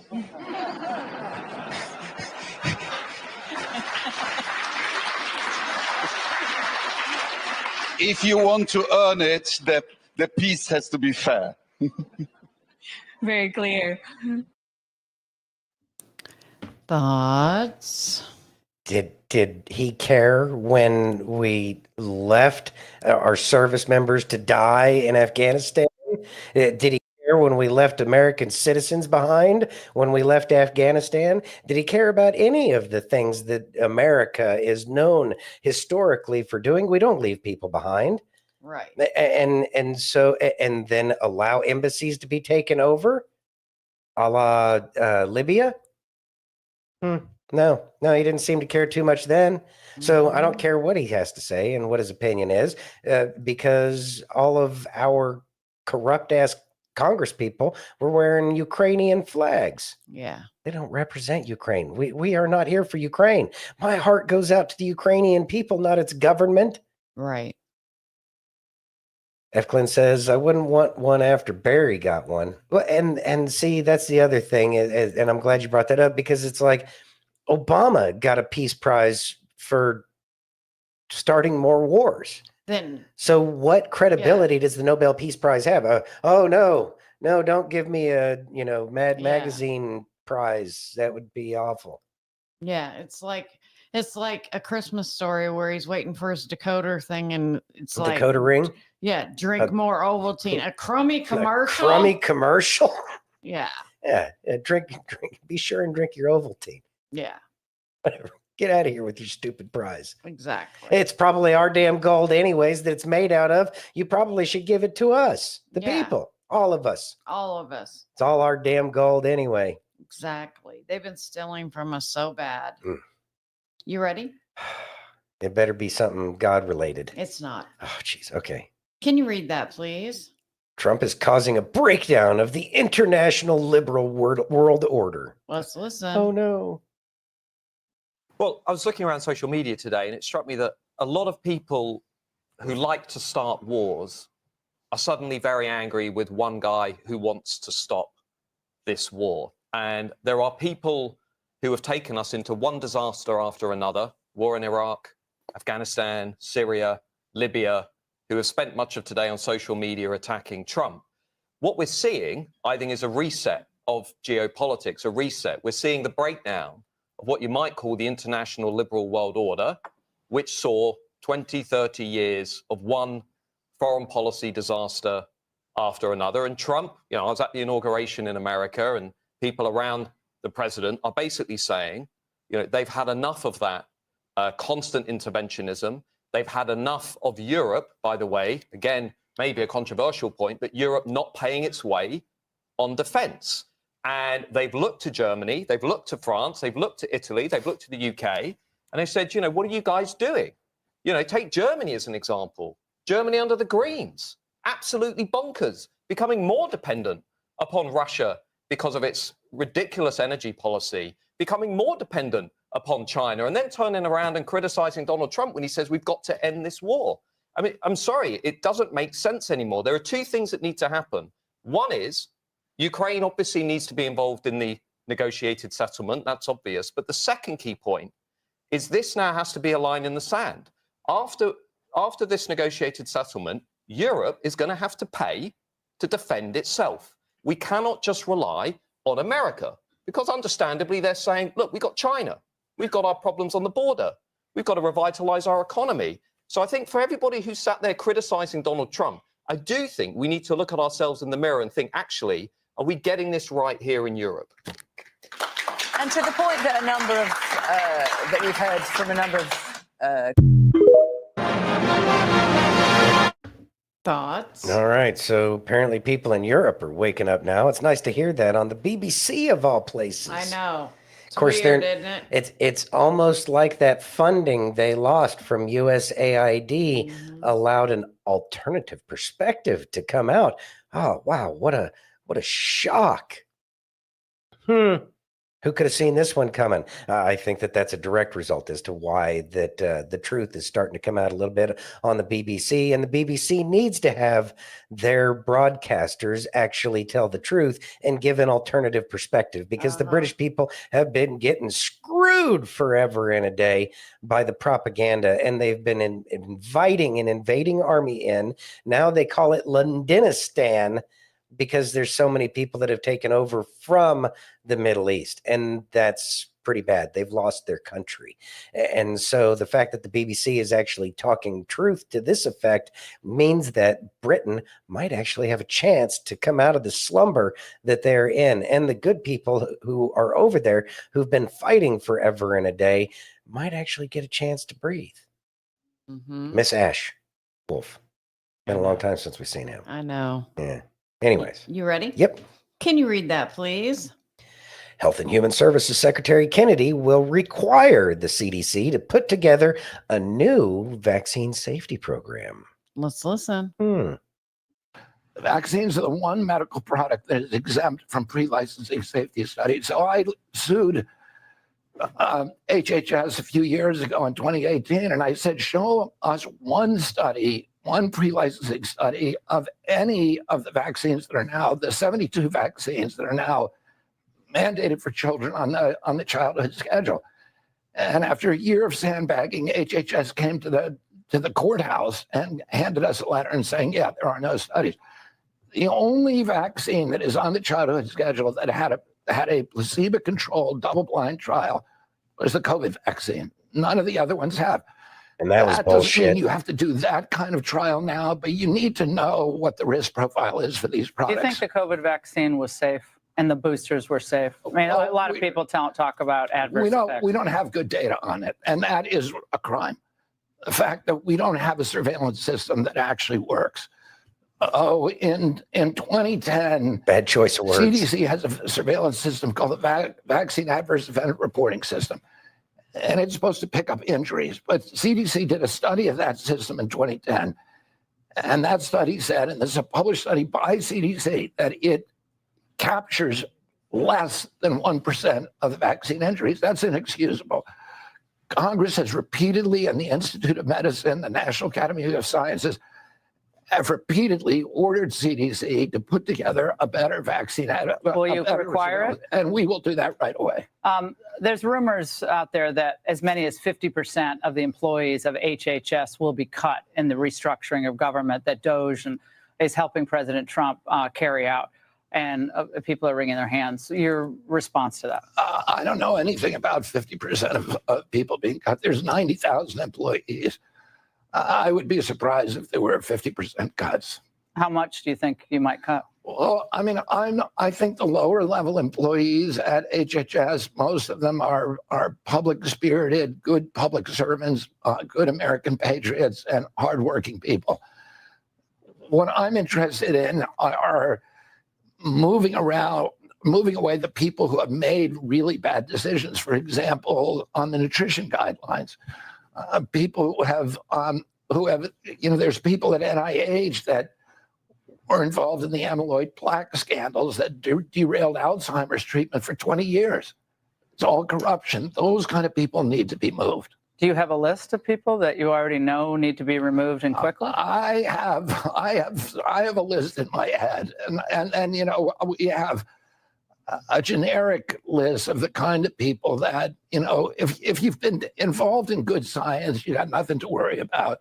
If you care about public health, you got nothing to worry about. If you're in there working for the pharmaceutical industry, then I'd say you should move out and work for the pharmaceutical industry. Oh, why not? Just make it official. Today, Senator Pete Ricketts said that you'd follow the science on marijuana's harms, which are increasingly documented. There have been two recent studies saying that pot causes psychosis, one from Canada, one even covered by the New York Times, multiple pieces actually in the Times. Paid for by increases the chances USAID. of death. Are you concerned about the normalization of high THC marijuana, especially among our young people, and what might you do about it? Yeah, I am worried about it. And, I've been in recovery for 42 years. I go to 12-step meetings every day. And so I hear stories all the time of people, of the impacts of marijuana on people and really catastrophic impacts on them. That worry also has to be balanced about, the impacts that we had before. The 25 states now have legalized marijuana. But we had about a third of our prison population that was in jail because of marijuana offenses. That's something we don't want either. We have, because of the legalization of recreational marijuana in 25 states, we have now a capacity to really study it and to compare it to states. Studies look bad. Right. And we need to do studies. We need to figure out, and then we need to implement policies to address. Anti-abortion or pro-life people and pro-abortion people are debating about what y'all are going to do with the abortifacient drugs that some would say haven't been studied enough, especially among young people. They're over the counter. Biden loosened the restrictions on them. What will you do on that issue? President Trump hasn't made a decision about the issue yet. Study it more? What he's asked me to do is study the safety and study the safety signals. And I think that that's worth doing. During the Biden administration, the NIH did something that was inexcusable, which is to tell doctors and patients not to report injuries, and that's not a good that's not a good policy. Mr. Secretary, who can bench press more, Hegseth or you? I would say Pete can probably. I've had shoulder surgeries on both shoulders, so I maybe we'll have to find out. That's what I'm saying. And everything's good with the, a lot of family dissension, but you have a message to everyone out there who has mixed political families. Yeah, I mean, listen, I love my family. I was raised in a milieu where we criticized each other and where we debated, but at the same time, we could love each other. And I can only wish the same thing for our country. We ought to be able to disagree with each other and not hate each other. Still love each other. That's what we're called to do. Yeah. Congratulations. We really look forward to seeing. Thoughts? All right. So there's a lot of stuff I didn't like hearing from him. One, he said that it's okay that we don't have these double-blind studies and they don't need to happen, and we're going to accept the shit that they told us about the Rona jabs. No. That's not what we were voting for when we were talking about make America healthy again. And then to come on and say that there's a couple of studies that say marijuana is bad. There's always been a couple of studies saying that marijuana is bad, usually funded by or organizations like USAID. Lots of people have gotten help off of marijuana and are functioning members of society now, and it works better because it grows naturally out of the ground, and that's what Big Pharma has a problem with. Although I will say I did agree they don't need jobs at the Health and Human Services or any of that stuff. They can go work for the pharma companies that they've been working for, but don't take away the natural medicines because that's what actually works, and we don't care about all of your chemistry degrees. Nobody cares. Sorry. Come up with a better product that doesn't try to kill half of humanity or 3/4 of it, necessarily get the population down to 50, million people, right? That's what I hear whenever I hear Big Pharma anymore, but that's because they did it. Yeah. So let's see. Skunk says, how about just shut down the CDC? Sounds good to me, without a doubt. Yeah. I agree with that one. Esto says, she mentioned high THC. Not sure if that makes a difference. Okay, so they've been messing with the cannabis for a while now because it's gone from like 12% was high to now we're, 30% THC on flower? Yeah. Yeah, it's ridiculous. It's ridiculous. And it's been designed to just make people high, whereas before it was more of medication. And there's a whole ass conspiracy theory about how big tobacco actually is getting and has control over the cannabis industry at this point in time.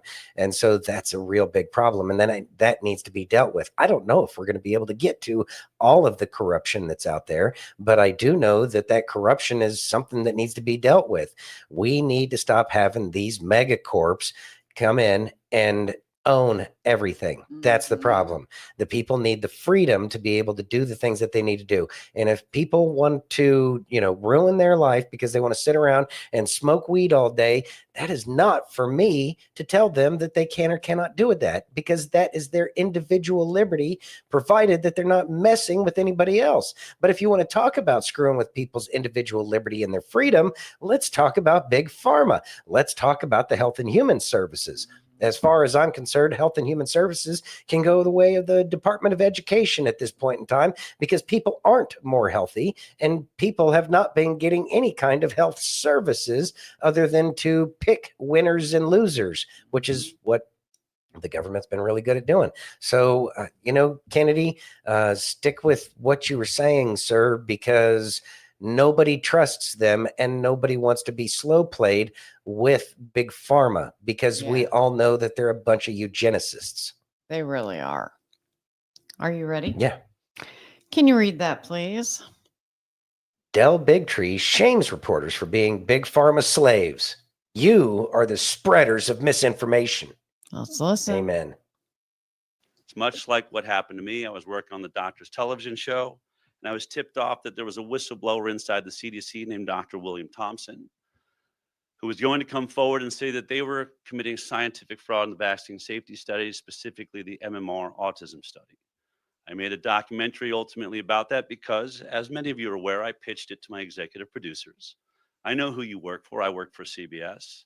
And they said, we're never going to go near that story. There is no way we are going to do a story that calls out the CDC and says that they're committing fraud of any kind, because we got to go and report on the latest flu epidemic, and they would let us behind the scenes and we would make it into television, and we're not going to hurt that relationship. We're also not going to go after a product made by Merck, who's just one of the pharmaceutical companies that fund this show and fund most of television.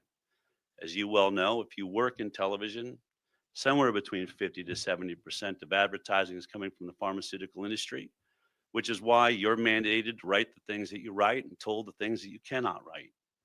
So sometimes it takes courage to step out and do investigation beyond that. Let me show you very quickly where that investigation should start for all of you. These are vaccine inserts. I had my COO, Bridget Rasmussen, go by a doctor and say, we'd just like to see some vaccine inserts. Twinrix, I mean, I could read them off, Haverix, Shingrix. They didn't do infants, so we didn't get hepatitis B and those things. But I find it shocking, and you should find it shocking as a reporter, how many times I've read, well, the experts say, when Del Bigtree or Robert Kennedy Jr. says that there's been no placebo-based trials to establish safety prior to licensure, I would probably put money that none of you reporters have ever grabbed one of these and read it. Or if you did, then how did you write? The experts say that that is misinformation, because it's written in every single insert that shows up with every single vaccine that you've taken and that our children have been given. And so when people say, is Robert Kennedy Jr. going to take a vaccine away? I would say Robert Kennedy Jr. is going to begin a conversation of transparency, of talking about the actual science that is written in every one of these lists, pages and pages of injuries that are right here, written by the manufacturer by law, because they are happening to real children and real people. And no one in front of me right now has ever written about this story. Why? How can you say you're doing your job? Who are you working for? We are supposed to be the fourth branch of government, the fourth estate. We are supposed to challenge these things and say, for how many years will we let these injuries happen before someone decides to make a better product or do a study and figure out, is there a test we can do to see if you're vulnerable to these injuries? We've never studied who these injuries are happening to. Sure, go ask the experts, just like Tony Fauci, who told you social distancing was science, and questioning him was questioning science itself. Just like the vaccine stops transmission, which every single one of you wrote. I don't know how many of you have apologized for getting wrong. But on the high wire one day before anyone, the show that I do online, before anyone received a COVID vaccine, I read the emergency use authorization by the FDA. And it said very clearly, this study could not prove whether or not this vaccine can stop transmission. So what were you writing about? Where was your science, and exactly how do you call the people that got it right the spreaders of misinformation? You have been the spreaders of misinformation. You have gotten it wrong, and America is still waiting for an apology. But apology not accepted. Yeah. Even though you still haven't given it, I wouldn't accept it anyways. Why? Because you're traitorous, treasonous freaking journalists. Yeah. You know? Who read it? And why? And he still has, I still have yet to hear it being brought up that there were just blank sheets put in there. Yeah. There were videos of that. I think we even played it on here once upon a time. trying to warn people about it. How many lives would have been saved? Right. Indirectly responsible. If you work for Big Pharma, you are indirectly responsible, at the very least, for the murder of so many people. Mm-hmm. The end. I don't see it any other way. And we can't let the medical industry get away with it, because what? Then they're going to feel for, whew, dodged one there. No, they need to not dodge anything. The whole industry needs to be brought to heel and recognize that they're not better than anybody else just because you went to school for 8 years. Yeah. More than so many others. Okay. Hooray. Hooray. Did you? I went to school for 6. Did- Woohoo. Did you save, like, did you read the paperwork Yeah. of the poison that you were injecting people with? And if you did read it and you decided to go ahead and inject people with it anyways, was it because of your love of money? Because it certainly wasn't based off of your love of anybody's health. Right. That's not medical care. No, That's care for your wallet. it is. And I don't care what's in your wallet. Yeah. And you should stop worrying about how much you can take out of ours.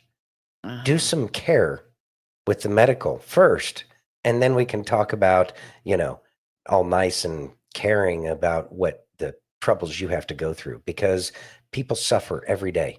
People can't get pain medicine, but yet there's some people that manage to get all the pain medicine, and they're always the people that manage to be selling that shit on the streets. Mhm. Tell me how great the medical system is. It's not. It's not. I'm finding very few redeeming qualities about it, other than very few individuals that I happen to chance to meet on rare occasion. How is it that I had 8 surgeries on my left shoulder and it's still effed up? And it wasn't even a doctor who figured out that it was not her shoulder as much as it was her neck. Yeah. And yeah, that wasn't a doctor who did that. It's a physician's It was assistant. a PA. It was a PA that finally asked the question after 8 surgeries. Yeah. That's not healthcare. No. That is not caring about the individual. Going to a doctor's office and trying to start up a conversation, and the doctor doesn't recognize that you're interviewing them because this is your first time, and then they want to cut an attitude with you. That's not healthcare. That is you just wanting to pump the people through that freaking office all day, every day. Each one of them, cha-ching, cha-ching, cha-ching. It's all about money. Go get a job at Rally Burger. Yep. Steph says, amen to what he said, and he told the truth about it. He did. Yeah. Randoon says, apologies, do not bring our family members back. No, they do not, Randoon. No, they don't. Nor do they, take away the injuries, the people that have no control over their own motor skills anymore. Mm-hmm. Yeah, that's because of that industry. Pain and suffering. Do no harm. I think that I've read that somewhere. Yeah. God, I think it was some kind of oath. Oh, that's right. It was the Hippocratic Oath. Do no harm. Yeah. Oh, trust me. That's the only doctor I trust. What's that? Emergency? For sure. Yeah, the emergency docs, they do it because they care about putting people back together. I'll trust an ER doc. Yeah. For the most part. Right? They have a much higher likelihood of gaining trust quickly than in so many of the others. People talk about the military doctors being so terrible, but I will tell you, every military doctor I had, every corpsman I interacted with when Santino was active duty, They cared. They were amazing. They cared. They put the care in healthcare. Yes. Yeah, they cared. They cared tremendously. I miss the amount of care that we had when we were active duty. Yep. But then again, they're not doing it for the money. Yeah. It's funny how that one works out. Yep. You ready? Maybe there's some wisdom there that we can apply to regular doctors. That would be nice. Let's listen. Mm-hmm. So much forgiveness today. I know.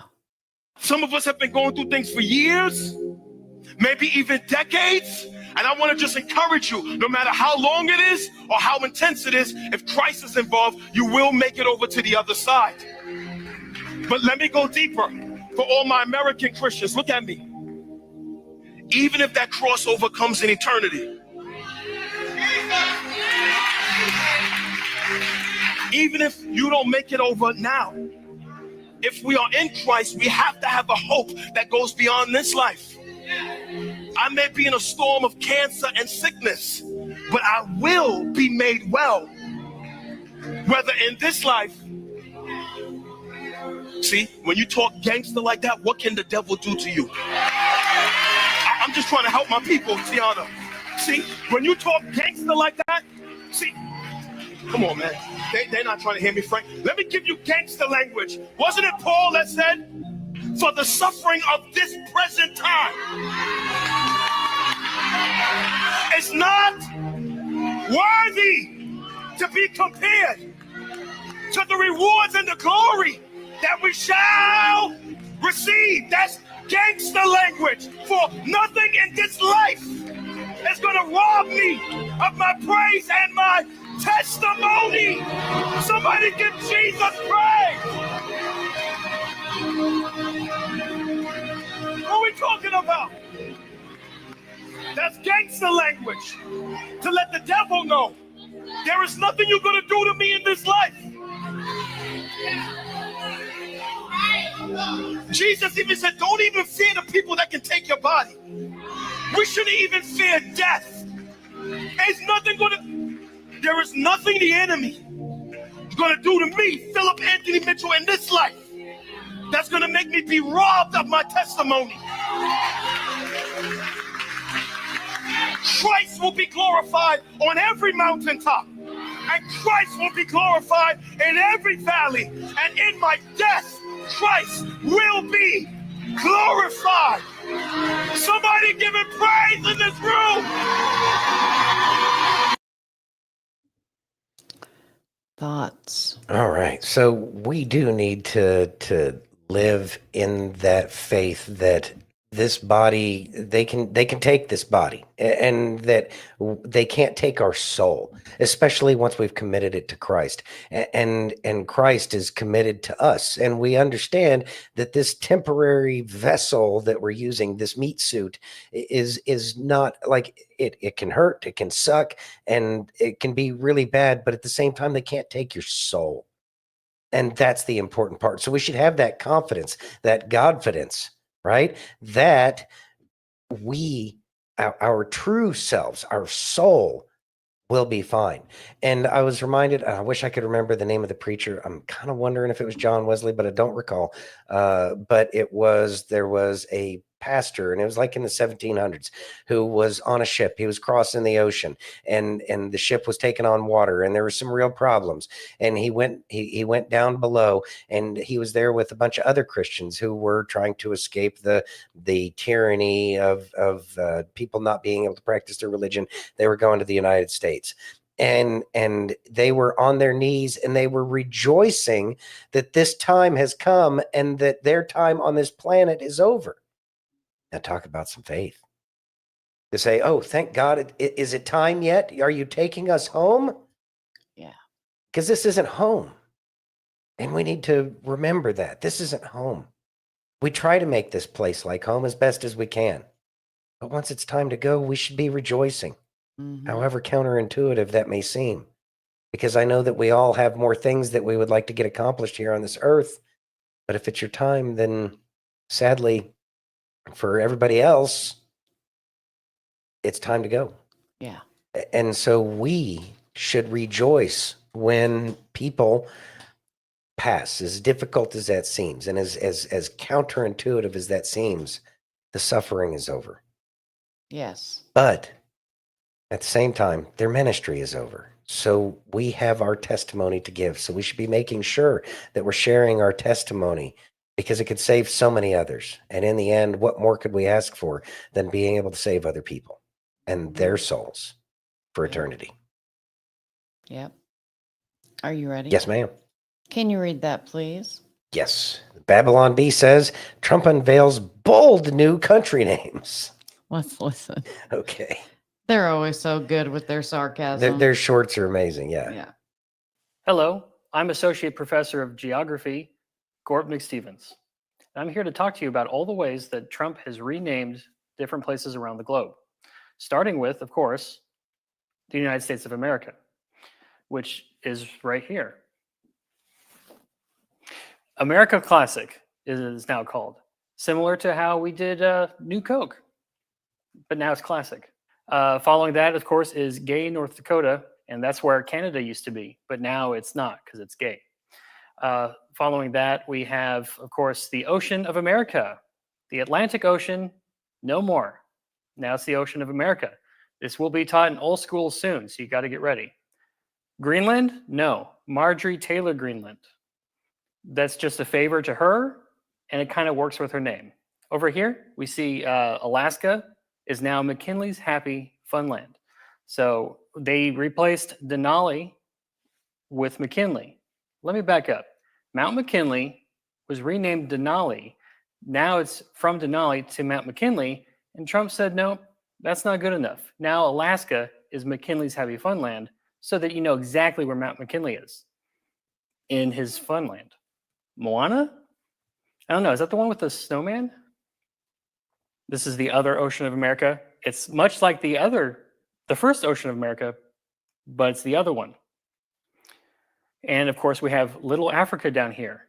I am told that this is a typo. It's supposed to say Little America, but apparently it is now law. And of course, Mexico is now America's pants. This is a play on the fact that Canada was America's hat. Here, Bad Teeth America, self-explanatory.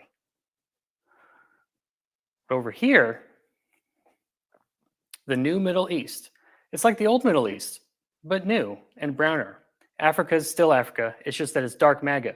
And this is based on the fact that Elon Musk once traveled by train through England and then to America with a tag on himself that he came from darkest MAGA.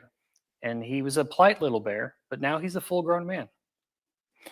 And of course, down here we have Muskie Land, which is the home country of, you guessed it, Paddington Bear.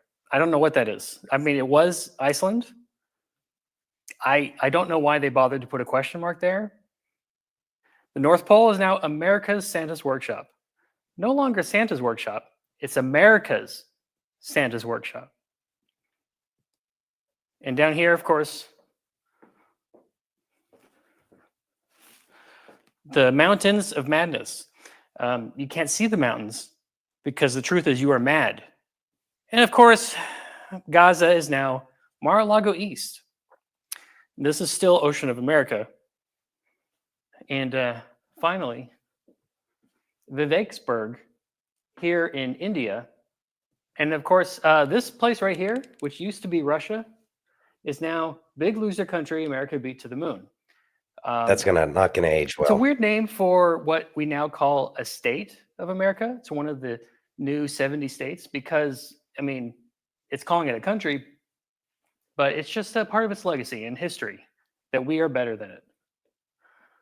And of course, over here, the 100-acre wood, formerly China, and domain of President Xi Jinping. Moana? Anime? Oh, is that Moana? Next slide, please. Upside Down America, formerly Australia. And right here we have Middle Earth America. And that about does it. Here, of course, there's dragons there. It's not really a land. That's everything. So now that all of Earth is America, that renames Earth to America Prime. The moon is now America's moon, and Mars is America too. Pluto is still Pluto, but it's a planet. Thank you and good night. I'll never get that time back. I know. I know. They're normally a lot funnier than that. Well, they normally are. Yeah. Interesting. I know. I appreciate what they were getting at. It's just, It's a lot. Yeah. I know. My Anyway. computer's being silly. I was Hold wondering on. what's going on over there. It's not wanting to do what I need it to do. Yeah, I got you. Here, we got this one. Yeah, exactly, Aaron. And Randoons isn't popping in, but Randoon said, I feel dumber now. Yeah, me too. Yeah, I I know. don't know. Wild, crazy. Okay, hold on a minute. All right. I got something else. All right, good to go. While I try and get my computer to work. What on Hello, earth I'm is? Mike Lindell, and I'm excited to bring you my Giza Dream bed sheets for the best offer ever. We're all experiencing unprecedented rising prices, but I was able to secure a limited amount of Giza cotton for a great price, and I'm going to pass those savings directly on to you. Get my Giza Dream bed sheets for as low as $29.98 with your promo code. They're the most luxurious sheets ever, made with the world's finest cotton. Grown only in a region between the Sahara Desert, Mediterranean Sea, and the Nile River, where the weather conditions are perfect for growing cotton.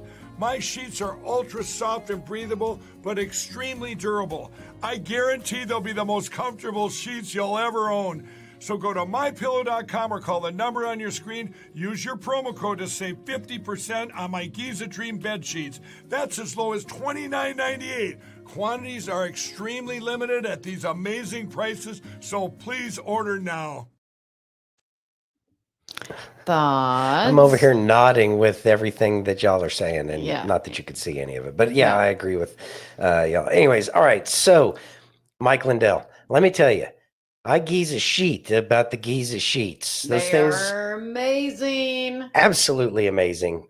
Years and years we've been having these sheets, and they're solid. They're great quality. Mm-hmm. They're really good. They're soft. They're, not too hot, not too cold. They're just right.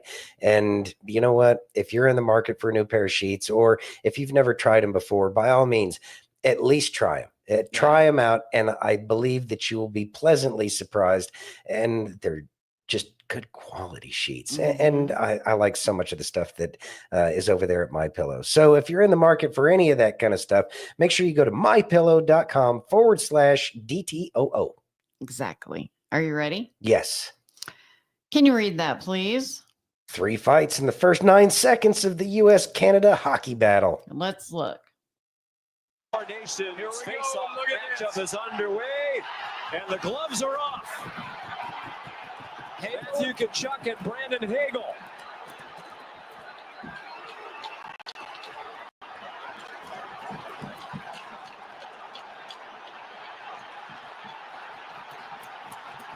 Hagel from Tampa Bay, Tkachuk from Florida. Did not see this coming.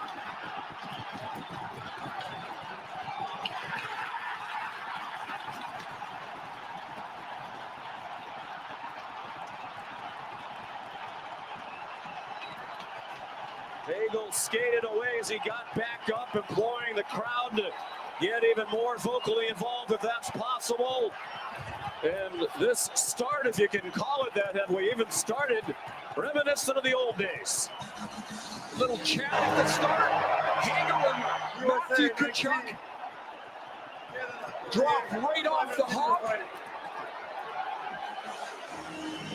And I'm telling you, Sean, I'm standing down here, and I think there's zero chance that we see the puck hit the ice for more than 1 second before we're going to see both Tkachuk brothers sitting in the same penalty box.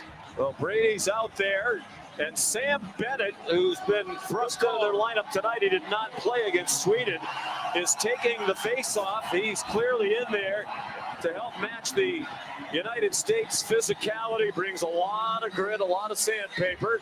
This was set up. And here they come, right, you're right. Right before the first Tkachuk fight, this was set up. Here you go.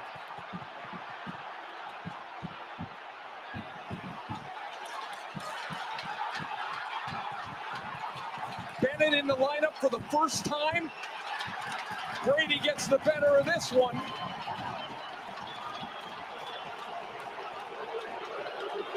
Sam Bennett, 8 years a teammate of Matthew Tkachuk in both Calgary and the last 3 in Florida, fighting Matthew's brother Brady. When the first face-off was about to hit the ice, Brady Tkachuk yelled across to Bennett. He said, "Hey, Benny, after this, we're going." And so the change was made. Bennett jumped on the ice, and 3 seconds, 2 fights, and we thought it would be a wild night here in Montreal. We're off to this start. Well, Matthew Tkachuk was asked after the game against Finland about the booing of the U.S. anthem. He said, "I don't like it." Team USA said they use it as a motivator. Coaches and players on both sides said they hoped it wouldn't happen tonight. It did. It's helped set the tone. Charlie McAvoy put one on net. Now we're 9 seconds in. We had a fight 2 seconds in, another one 1 second later. Now in the center of the action, it's Colton Parayko and JT Miller. Parayko's got a big size advantage. Miller's a tough dude. And this is like 1996 when this building opened up with the World Cup. That was the last time the United States won the major best-on-best international competition, 1996 here. And Ray, we talked to Keith Tkachuk the other night, Brady and Matthew's dad, and he described what a physical battle that was throughout the 3-game series against Canada.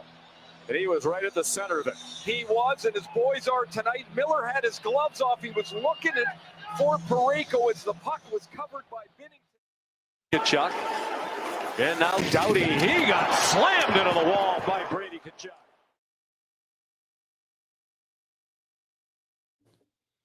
All right. Now it's Larkin with a burst of speed. He scores! Dylan Larkin in transition gives the United States the lead for the first time tonight.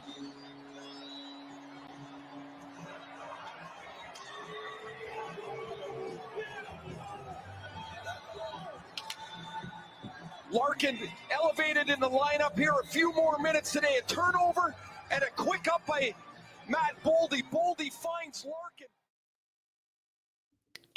Thoughts? Okay. Fun. America. All that. Yeah, Hockey fights used to be a lot more riveting. they did. Yeah. But Like people used to get riveted a lot more in Yeah. hockey fights. Yeah. That's why so many of them were missing their teeth. But I'm sure a lot of them are still missing their teeth. But still. yeah. Yeah. You ready? Yeah. I'm Can ready. you read that, please? Break the brainwashing. How to know the moon landing was a hoax in just 1 minute. Let's listen. What they're claiming is that they went 1,000 times farther than they can send astronauts today, 50 years ago, on the first attempt with 1/1,000,000th the computing power of a cell phone. And there's never been a technological achievement that no one could repeat 50 years later. It's like me telling you 50 years ago, Toyota made a car that could go 50,000 miles on a gallon of gasoline. And yet today, 5 decades later, their best car can only go 50 miles per gallon or 1,000th the distance. You would laugh and say the original claim is preposterous. Or 50 years later, and now the farthest they can send an astronaut to the moon is 1,000th the distance that they claim to have done on the first attempt 50 years ago with less computing power than a cell phone, 1/1,000,000th of the computing power. It just doesn't add up. It's never happened. It's also the only time that they deliberately destroyed a technology. I mean, the B-52 is 70 years old and there's still 200 of them in service. And yet they admit they destroyed all the Apollo equipment and they're claiming they have to go back to the moon and recreate it from scratch. They destroyed all the original videotapes, all the original blueprints. You would never do that if you really went. You would only do that if there was a fraud and you were trying to cover your tracks. Thoughts? Everything about the moon landing stinks. There's nothing that makes sense about the moon landing to me anymore. And I can't even comprehend why people don't see it anymore. It's been so long that everything about space at this point in time seems like it's complete and utter BS. I don't get it. I don't either. But people are going to have to wake up at some point in time. And that's why I made that comment about the Babylon Bee. And that's not going to age well with we made it to the moon before them. We just lied about it. Yeah. Oh, Very well. much so. So it's the concept that we don't have the ability now with all of our extra computing power. Well, I guess that's another thing that says that, yeah, exactly. Liars, 100%. Pants on fire. Pants on fire. Anyway, It makes no sense. How is it that we have all these computers and everything and we can't get to the moon? Our ability to do complex calculations is at least an order of magnitude better than what it ever was when people were using a slide ruler. Or is it that there's something that maybe the Department of Education has done to make it so that we're not smart? If nothing else, that's a good reason, because we're too stupid to go to the moon now, whereas we could go to the moon before. Yeah. So yeah, clearly the Department of Education is the reason why we're not going back to the moon. It's ridiculous. That's what I'm going with. Yeah. Are you ready? Yeah. Make slide rules great again. Let's listen. All righty.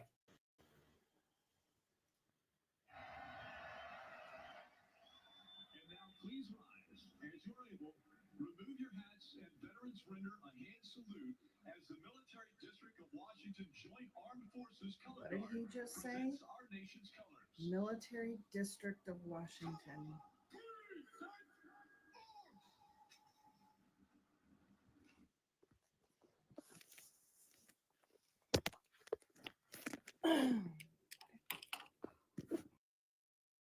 The military district of Washington?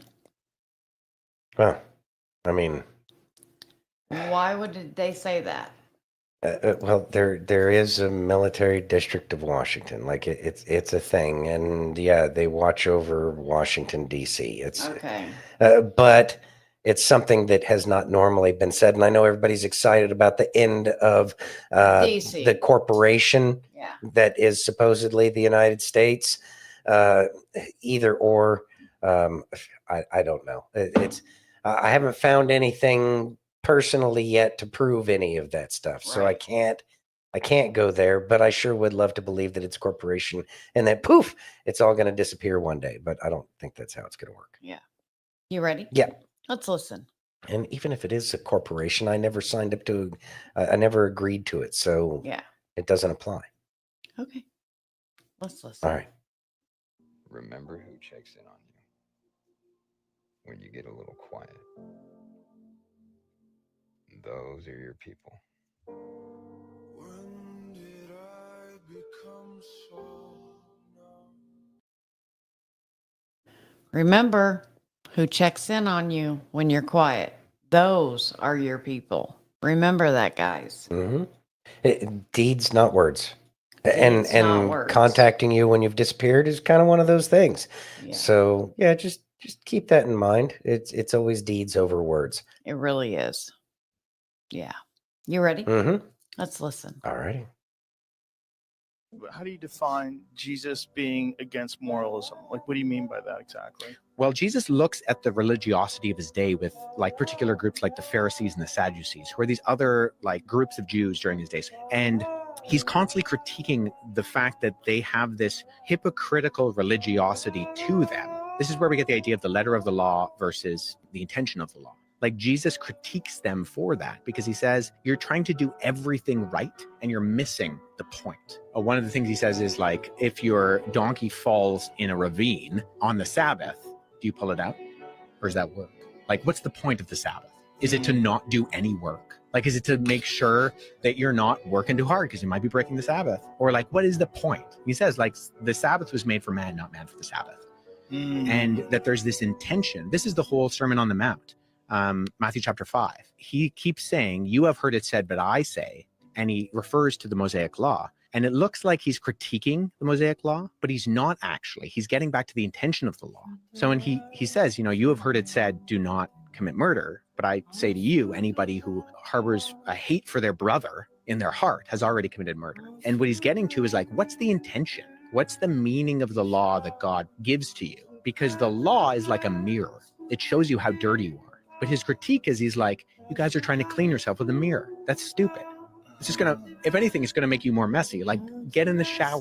The law is not what cleans you. The law is what reveals that you're dirty. And so in that sense, I think, you know, if Jesus is a moral example, it actually misses what I think Jesus actually said about what his purpose was, in that you can't do enough to actually live up to the standard that God holds you to. And so if you keep striving, you're actually going to wear yourself out and be exhausted. Like atheists. thoughts. All right. So I love the way he put it. He put it so well that makes so much sense in so few words. And that is that the law is a mirror. It shows us where we are failing and that we need to recognize what the Bible is telling us about how we go about doing things. And then as he's talking about harboring ill will towards people, that is another version of murder and to, I guess, even if it's treason. So we all have work we got to do on ourselves, right? And that's where the Bible really does what we need it to do, because it tells us where our heart should be. And I know a lot of people focus on all the bad things that happen in the Bible, and yeah, tons and tons of bad things have happened in the Bible, but a lot of that is to show us what happens, almost like the karma book out there. It tells you, oh, look, this person did this, and look at all the bad things that happened to them. The Bible teaches us right living, and it also shows us that it's human beings and that we make very human mistakes, but it's our job, it's our duty as per God's Son, Jesus, Yeshua HaMashiach, who is the only one who has been able to fulfill the law. In other words, he was able to fulfill all of the laws, whereas nobody else could. And so that's why he came here, to provide us that understanding, not necessarily an interpretation so much as an understanding of the heart of what the law is. And if we can follow through with that law, which you're not going to be able to, but you could do your best. But as we try to follow that law, if we understand it as we go through life and we are given a decision point, a fork in the road, do we do this or do we do that? It is to guide us so that way we make better decisions moving forward. And that is our responsibility. And it shows us what a clean heart would do so that way we can live more lightly in our lives. After all, you know, it's about lightening the load. It's about sharing our burdens. Aaron says, I thought Jesus was just the first to sacrifice for everyone. He did sacrifice for everyone. And if you He is the Son of God, though. Yeah. And if you know Only. in your heart that he is your Lord and Savior, you are saved. But that doesn't mean you can just run around and be a butthead. You have to do your best to follow the 10 Commandments and listen to the Sermon on the Mount. Rabboni, teacher. He is our teacher. He's our teacher. The greatest teacher. No, he was perfect. He was. And I know that there's a lot of contrarian documents out there, but nothing that is contemporary or written by contemporaries. Right. And there's plenty of information out there to prove the otherwise to that from people of that time. Yeah. Are you ready? Yes. Let's listen. All right. Love your suffering. It is not your enemy. It is your teacher. Do not resist it. Do not flee from it. It is only your aversion to it that hurts, nothing else. You were not born to walk a path without resistance. The mountain does not apologize for being steep. The storm does not soften for the sailor, and neither will life bend for you. But here's the truth. It's not the suffering that hurts you. It's your fear of it. Pain itself is temporary.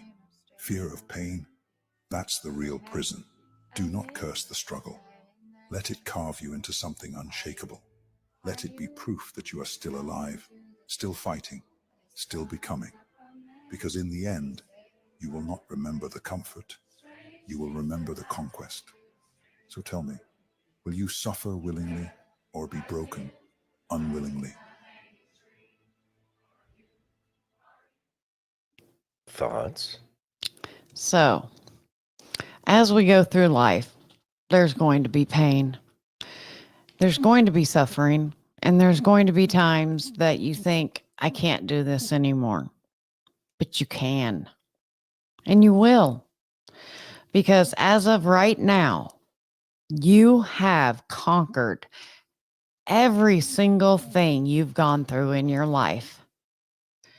And everything you go through gives you that wonderful feeling of conquering. I conquered my car accident. I conquered 8 surgeries. I conquered childbirth. I conquered so much, and it's made me the person that I am today. And I count it all joy. Because without it, I wouldn't realize I did none of this by myself. He walked with me every step of the way. Seasoning? Very well said. Let's see. Seneca said, we suffer more often in imagination than in reality. In other words, we do suffer in our minds so much more than we actually suffer in reality. And it's a true challenge when there is some kind of pain, be it physical, mental, emotional, whatever that pain is. It's painful. It sucks, but we are to overcome. And Kay hates this when I say it, but it's what worked for me, and that is pain is weakness leaving the body, and that when we recognize that that pain is actually for our growth, and not that we should enjoy it so much as we should just understand it, understand what it's telling us, and understand that we overcome all of these things that hurt in life. But it's the focusing on it that truly becomes the real problem. And the other one is it's mind over matter. If you don't mind, it doesn't matter. Y'all see those eyebrows go up on her. She doesn't like that one either, but she knows it to be I don't true. mind the pain as weakness leaving the body. It's the mind over matter that bugs me. I understand that. But as we pay mind to whatever it is, be it positive or negative, it's what matters. And so we try to change our focus on the things that we want as opposed to the things that we don't like. It's a challenge, but it is part of our growth. And it's how we continue to grow and move on. But yes, very good. Yes. Anyways. All right, everybody. Well, we do appreciate y'all showing up tonight. We do appreciate it. And we look forward to seeing y'all tomorrow, 7 p.m. Eastern, 4 p.m. Pacific on Facebook, YouTube, Twitch, X, Rumble, and pill.net. And if you haven't already, please take a minute and give us that virtual hug. If you're over on Rumble or YouTube, hit that thumbs up. If you're over on pill.net, take that red pill. If you're over on X, smash that heart. And if you're on Facebook, you got 7 choices. And we know you love to push buttons, so run over there and clickety-click. And don't forget to like, subscribe, and share. It really helps us with the algorithm. Very much so. It does help us out, and we do truly appreciate it. Anyways, we thank you for being here, and we look forward to seeing y'all tomorrow night. We love you all. Have a great night. Be safe, and God bless each and every one of you.